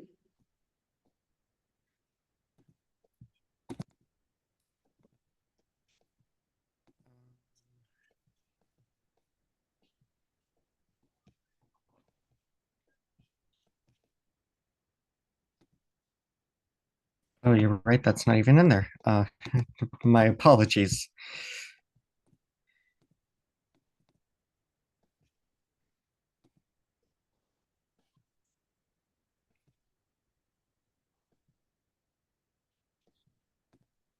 I got this resolution, I think on Saturday. Is there maybe an updated one which has something we're missing? I'm sorry, could you repeat that? I got this resolution on Saturday, so, and I just got it from the Google document, so I'm not sure if maybe we're missing anything. No, this is the most updated version. So does anyone have any questions? I'm not sure, but like, isn't an institution purpose is to teach, should spend most of its money on like instruction? Like, I don't understand. Why is it only 50%, to be honest?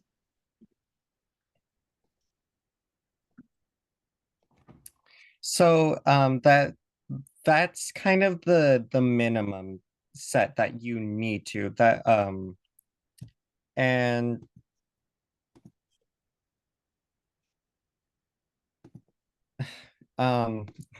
sorry, I have a lot of anxiety right now.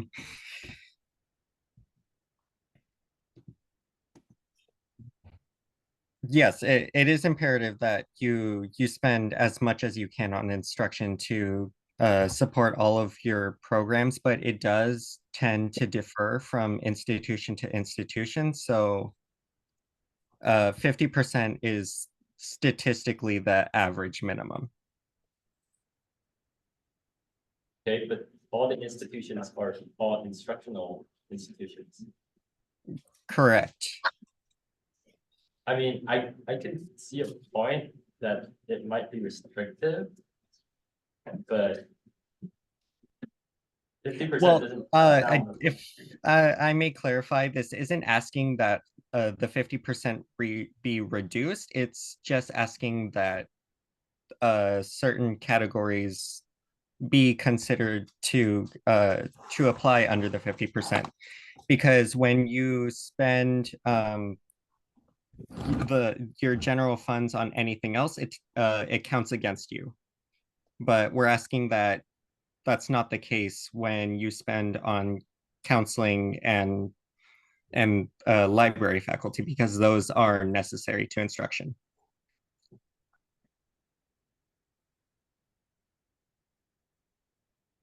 Okay, thank you.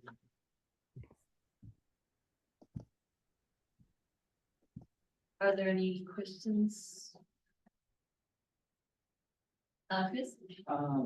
I guess I can speak a little bit since public policy school, which me, Berinchi, Danielle, and Hannah sit on. This is something that we are prioritizing for our AMP conference, where we're gonna be speaking with legislators. And the whole point of this 50% law is to maintain small class sizes, support faculty, and improve student outcomes. So I do think that this is very important and possibly even increasing the amount would really benefit not only our faculty, but also us as students too. So I just wanted to include that. Oh, you? Well, first of all, I'll say, Michael, yo, everybody miss you in Sacramento, DC. I do want to also mention that like with the board, we were advocating about 50% law because there is lots of like limitations and it's not really reflective of like the current form of education, right? And if this resolution, I am seeing lots of like different like changes and stuff. And I honestly think that this would be a good resolution. I just like to mention that. And Michael just put in the reference for, oh, I think it also doesn't have that.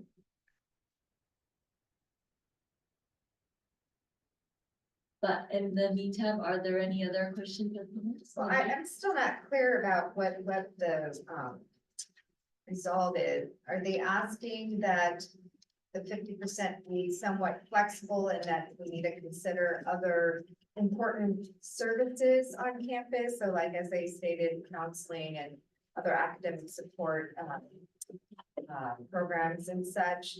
I'm not clear what the resolve is. I think, from what I've heard, and I'm confused about the 65% part of the resolution, but from what I've heard, the law currently says you must spend at least 50%, right, on instruction. And because of, a lot of changes, it's become very difficult for colleges to hit that 50% without cutting things on the other side. So they're asking for certain academic support services like libraries and counseling, and the release time for professional staff, faculty development to also count towards that 50%. So that will make it easier to balance things out. So those things won't count as non-instructional, those will now count as instruction. So I think that part that's what that part is about, correct? That is correct. What was that about the 65% you mentioned? So if you, to add more flexibility would essentially like make that 50% a bit smaller per se. So maybe not necessarily that your faculty would be paid less as a result, but you might have less faculty due to the fact that you have more counselors and more library faculty to hire. So it works similar to inflation. But can you explain the 65%? So currently 50% of the total budget must be for these instructional programs. What is that 65% referring to? 65% would be referring to like the amount you spend on instructional resources. So that of the 50%? I'm sorry. 65% of the 50%, is that what you're saying? Or are they increasing So to 50? currently it's 50-50, but we're asking that it increase to 65-35. So 35% would be for non-instructional items. That seems like a high number again, but yeah. That's not part of this resolution. Yeah, that doesn't make sense. Yes, it's hand up. The resolution. Oh, but yeah, I mean. So the recategorizing is to make the 50% more flexible. But then you increase it to 65%, which would make it less flexible. So wouldn't the two be opposite to each other in intention? Or at least make it more difficult. Let's look at this. So that doesn't make. what is the overall goal of this bill? To make it more flexible or less flexible?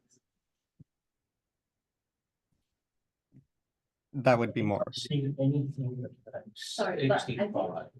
you just mentioned a bit before that there's nothing in this resolution about changing it to 65%, or at least I don't see anything. I might be getting my wires crossed with the separate presentation.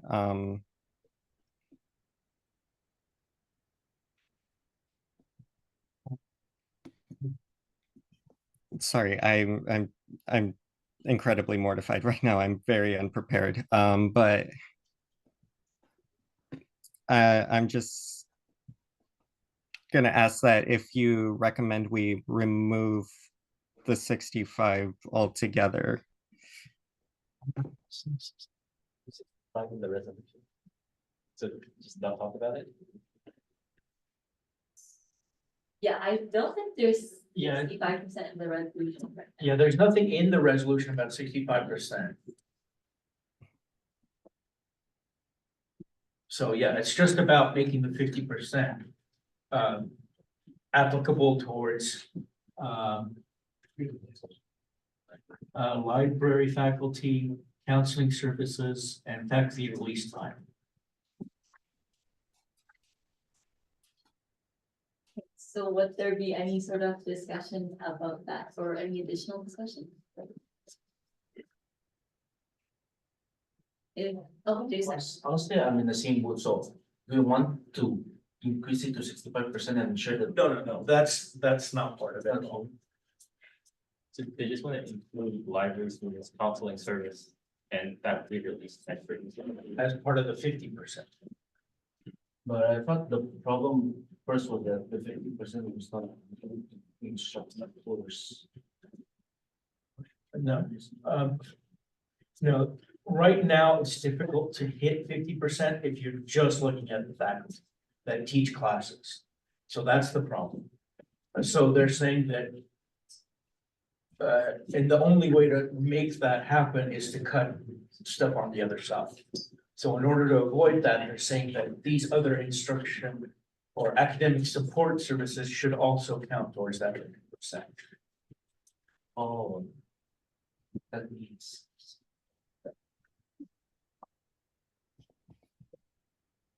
So 65% doesn't exist, right? Huh? It's not referred to in the. Yeah, there's nothing about 65%.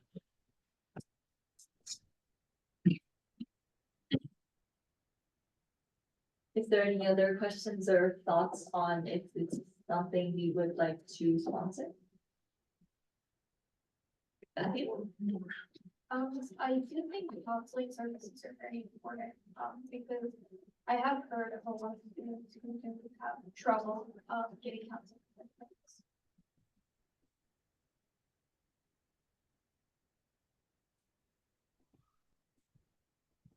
And I think It's not about counseling or like what not being important, not, it's just about the overall budget of the college, right? That's, those parts have to be 50%, but according to the speaker, it's hard for smaller colleges to do that.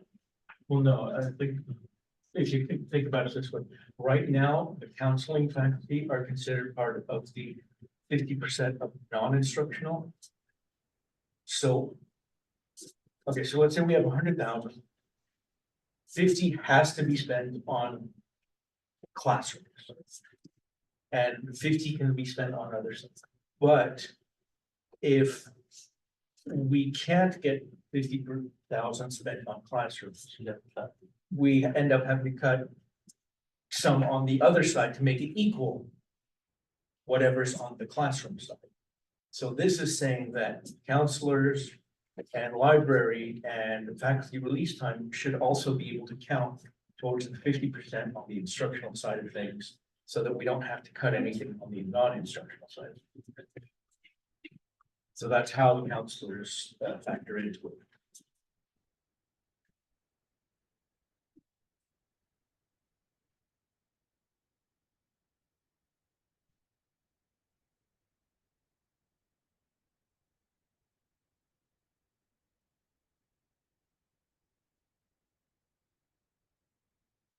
there are comments or questions?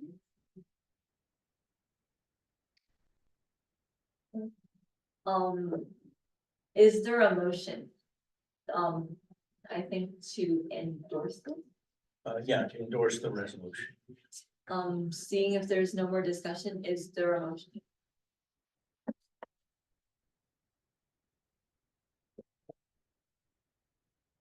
I move to endorse. I second.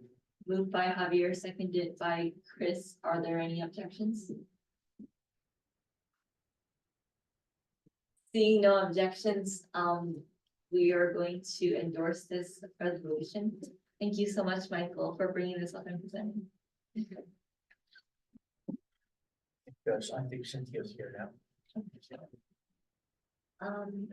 So we'll be going back to our business item, which is the funding for March and March.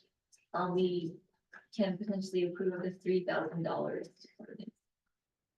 Cynthia, would you like to speak more about this funding request? Sure. Yeah, thank you so much. And sorry I wasn't here earlier. And I also have Sarah Gibbs, who's one of our interns who's working on this project. So I'll try to keep it short. So basically, March in March is a march in Sacramento to advocate for resources for community college.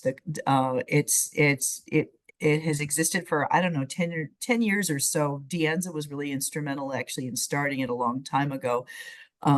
It was sort of during a time of real budget crisis, and then it stopped during the pandemic and also during some kind of years where the budgets were not so bad. So then so there's a bunch of folks from all over the state who are bringing this back. So it's sponsored by SSCCC. There's around 1,000 students already signed up to go. There'll probably be quite a few more. And I'm super excited to take a group of students up there. And I really hope that DASG will co-sponsor it and also fund one bus that would hold 38 people, mostly students. Yeah, and maybe I'll just open it just for a second for Sarah and Matthew also, if they wanted to, just to say something about, yeah, just how they feel about the project.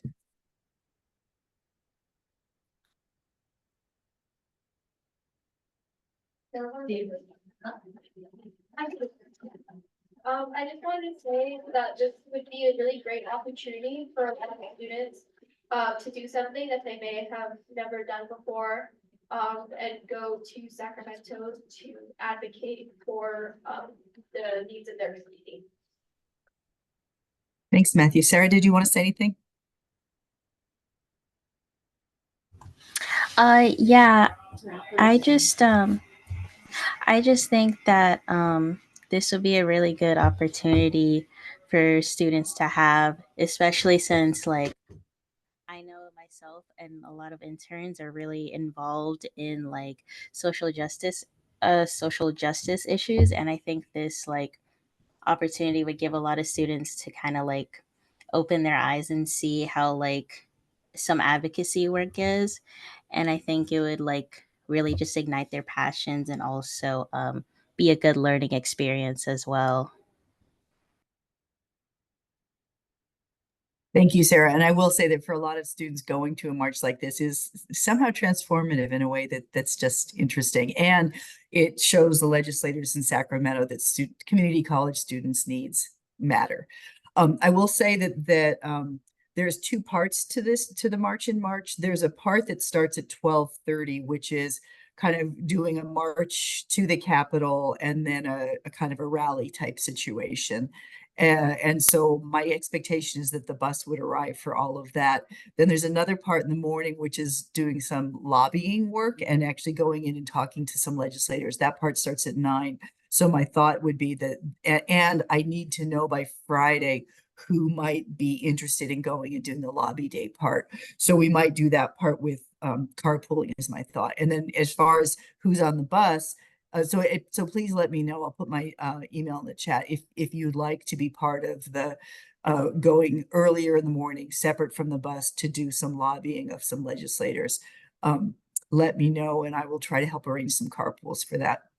And then as far as the bus, we're going to have a sign-up sheet for that if we get the funding for this bus from y'all.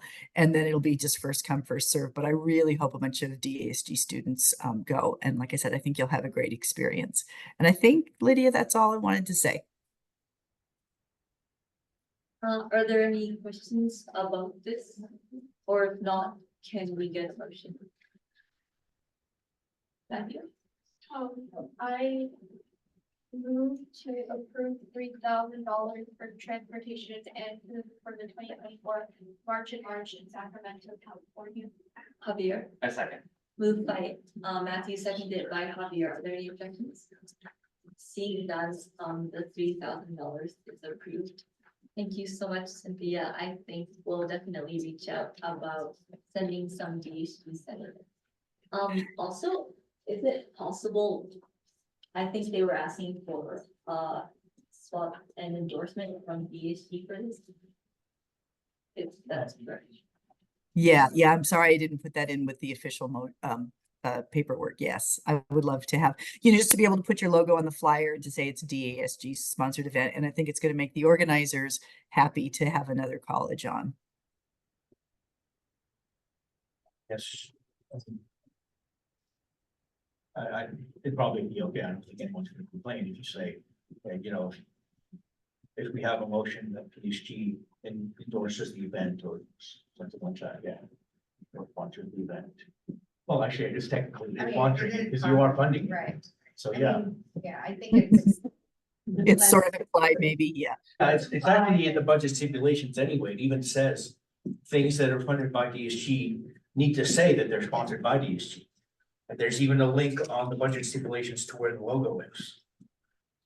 So yeah, it's already implied. Awesome. Thank you so much, Dennis. Okay. Thank you so much, Cynthia. Yeah, and like I said, I really want to invite you all to come. We'll have the sign up sheet by your next meeting, and and somebody will be at your next meeting to help you all sign up. Thank you. Thanks. Moving on to the next business item, which is the DHG administration code provisions. We will be discussing and approving.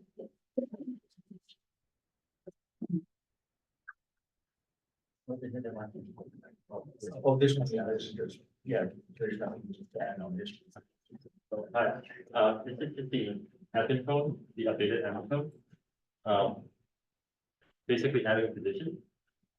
And yeah, and then the task. And that's it. Can I get an approval? Can I get a motion to approve? I'm not to approve. Second. Okay, Moved by Ian, seconded by Kate. Are there any objections? Seeing none, the administration code is approved. Moving on to the DHG elections code. Oh. This.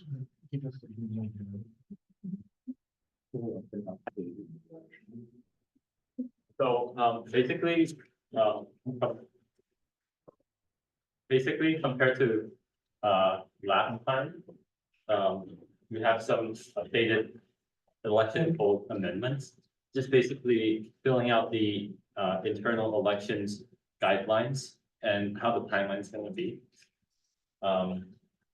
Just wait a second, I guess. Just have to log into stuff. Yeah.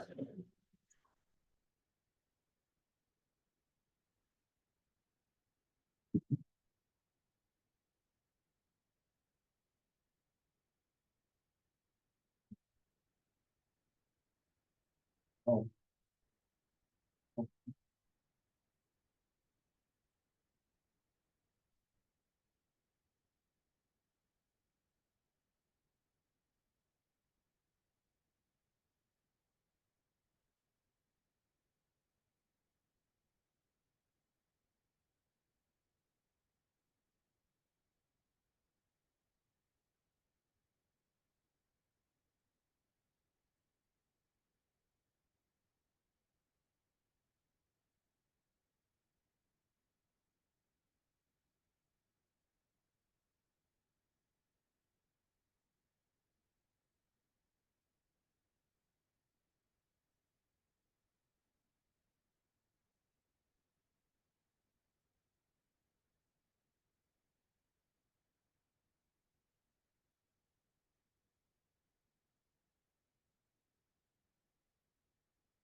Yeah.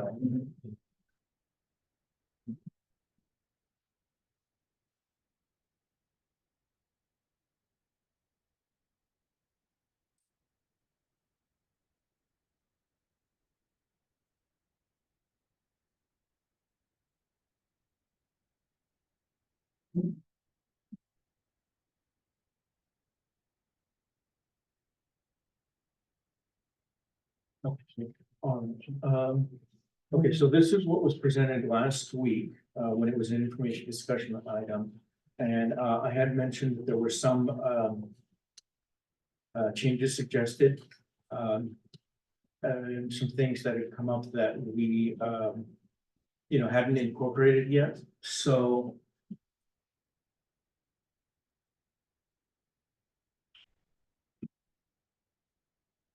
So we wanted to get those things incorporated, it's mostly just for the schedule. So last year was when we first, implemented the whole, the general election for the executive officers and then the internal officer elections. So it was sort of our first year, we were trying to figure out, what the, everything, how everything should be and so on. So now that we've kind of got it settled and sorted out, we want to update the schedule just to make it clear to everyone, what to expect and when the different deadlines are and so on. So, so one addition would be winter quarter week 1, the executive officer application becomes available. And then just making it clear here that this is the executive officer application deadline. That's winter quarter week 5. This question has come up a number of times. Candidates have said, I can't make it to the, candidate debates or the Q&A session. Can I still apply? So to make it more clear that that's optional, we're putting that in there. It's strongly encouraged, but it is optional. So we want to make sure that nobody is discouraged from applying just because they can't make it. This was something Maritza wanted us to add, that after the debate or Q&A session is the ICC meeting. So if possible, we would like, again, optional but strongly encouraged for the DSG chair of ICC candidates to attend the ICC meeting to speak to the club representatives.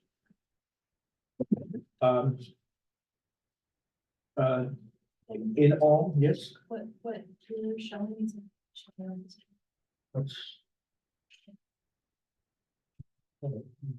Oh, yeah, it is. Or at least it is on there. Okay, hold on. I guess it's sharing the wrong one to go. Let's try that again. Yeah. Okay, so, just real quick for people that missed it. So this would just be for, additional changes to the election schedule. So item 6, we would, specify, that the executive officer applications become available. We would make it more clear that the week 5, it's the executive officer application that is due. Candidate debates or the Q&A sessions and presentations. We want to make it clear to candidates that it's optional, and it always have been, but we've had some candidates say, I can't apply because I can't make it. But I've had to let them know, no, yes, you can, it's optional. It's, you should attend if you can, but if you can't, don't worry about it. And then also there's item number 15 here, where it's asked us to add with the ICC meeting that's that day as well, on Wednesday. And again, it's optional, but all candidates for the chair of ICC are strongly encouraged to attend to speak to the club representatives at that meeting. We split the expense form and complaint form to 2 lines, because that's how we've always done it on the other, when we have it on the website and so on. So this just makes it a little easier.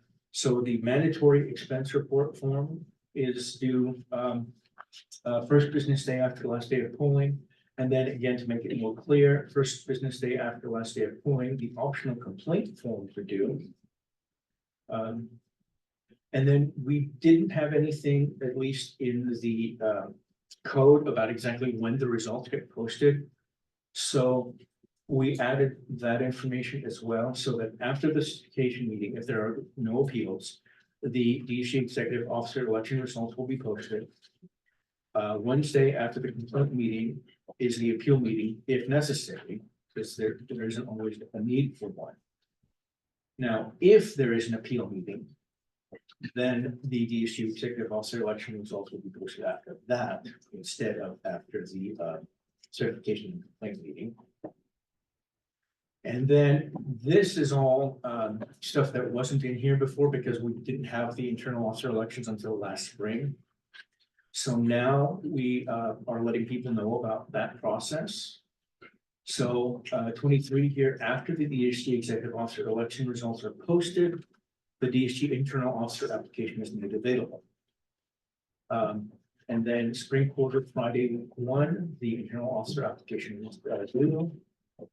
And then spring quarter, week 2, 3, and possibly 4, depending on just how many candidates we have, is when we will have the DSG internal officer elections, and that will be voted on by the current DSG Senate and the newly elected executive officers at the Senate meetings.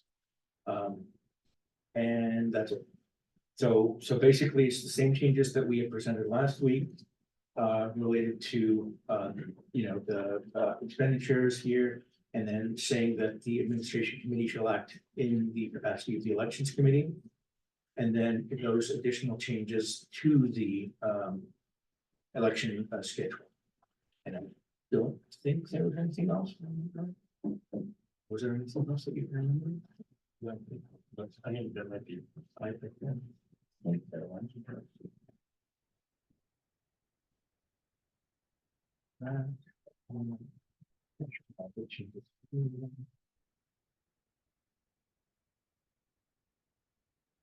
Yeah, I think that was it, yeah.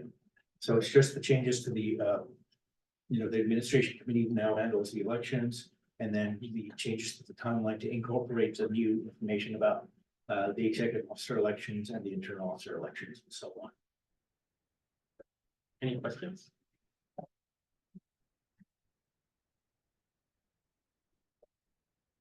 Can I get a motion to approve?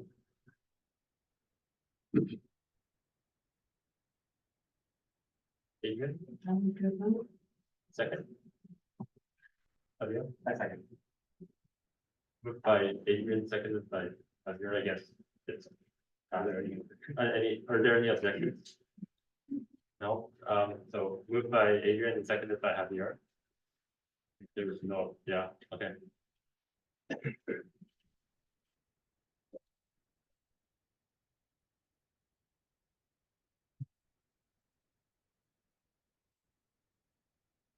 Moving on to the next business item, this will be the DHC programs code provisions will just be, it's just an information discussion item, but Asia, you wanna, and also let me know if you wanna share a screen so you can go through it. Yeah, I think I'll just share my screen.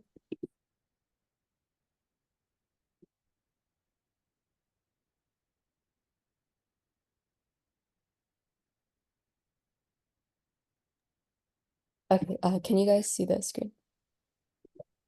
Okay, cool. So yeah, this is just the revised programs code reflecting the changes that were made last year and also this year. So just removing events to change the name to just programs. And then Article 1, again, just changing the name of the committee and then also reflecting the addition of the specific positions. So the events coordinators and then the flea market liaisons who got moved from finance to programs, the environmental sustainability coordinator, and then the DHG bike program coordinator. So the objectives also just reflect the addition of the flea market coordinators and then the environmental sustainability coordinators. So yeah, if anyone has anything that they wanted to change, maybe we can just go page by page. So yeah, this is the first page. And the second page is just continuing on of the committee duties and responsibilities. So again, just reflecting the environmental sustainability positions added and the flea market liaisons. And then also the name change of equity and diversity to student rights and equity.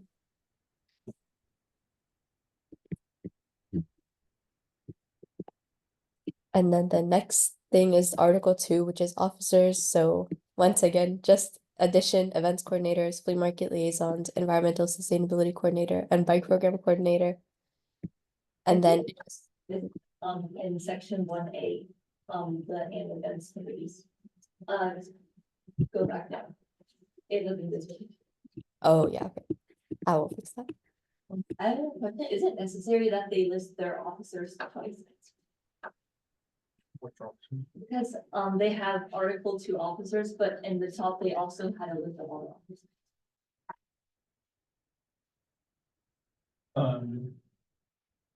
I don't remember how we have it in the other codes. Look at the, oh, wait, sorry, let me take a look. I mean, the first part is just about the makeup of the committee. And then the second part looks like it's just the internal officers.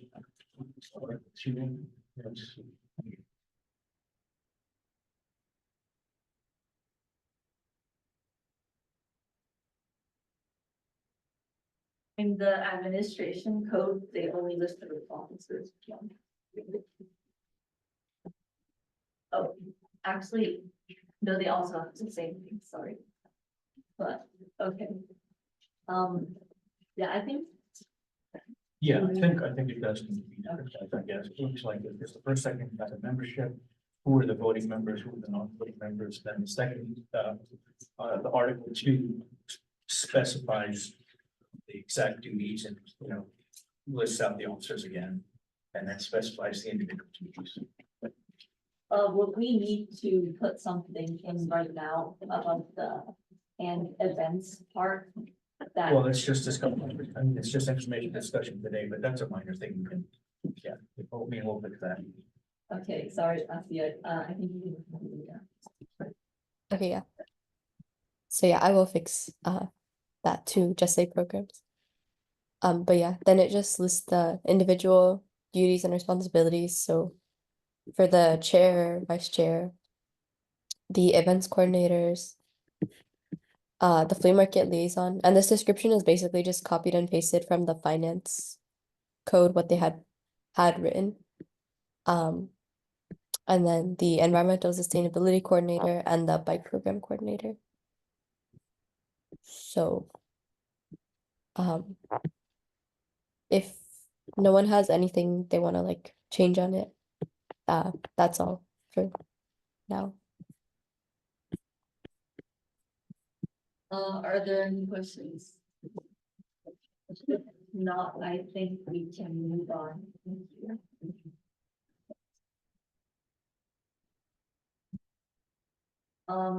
Okay, are there any public comments?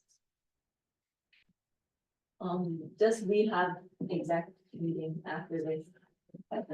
Are there any advisor announcements? Grab those cupcakes. Okay, I adjourned this meeting at 6:16 p.m.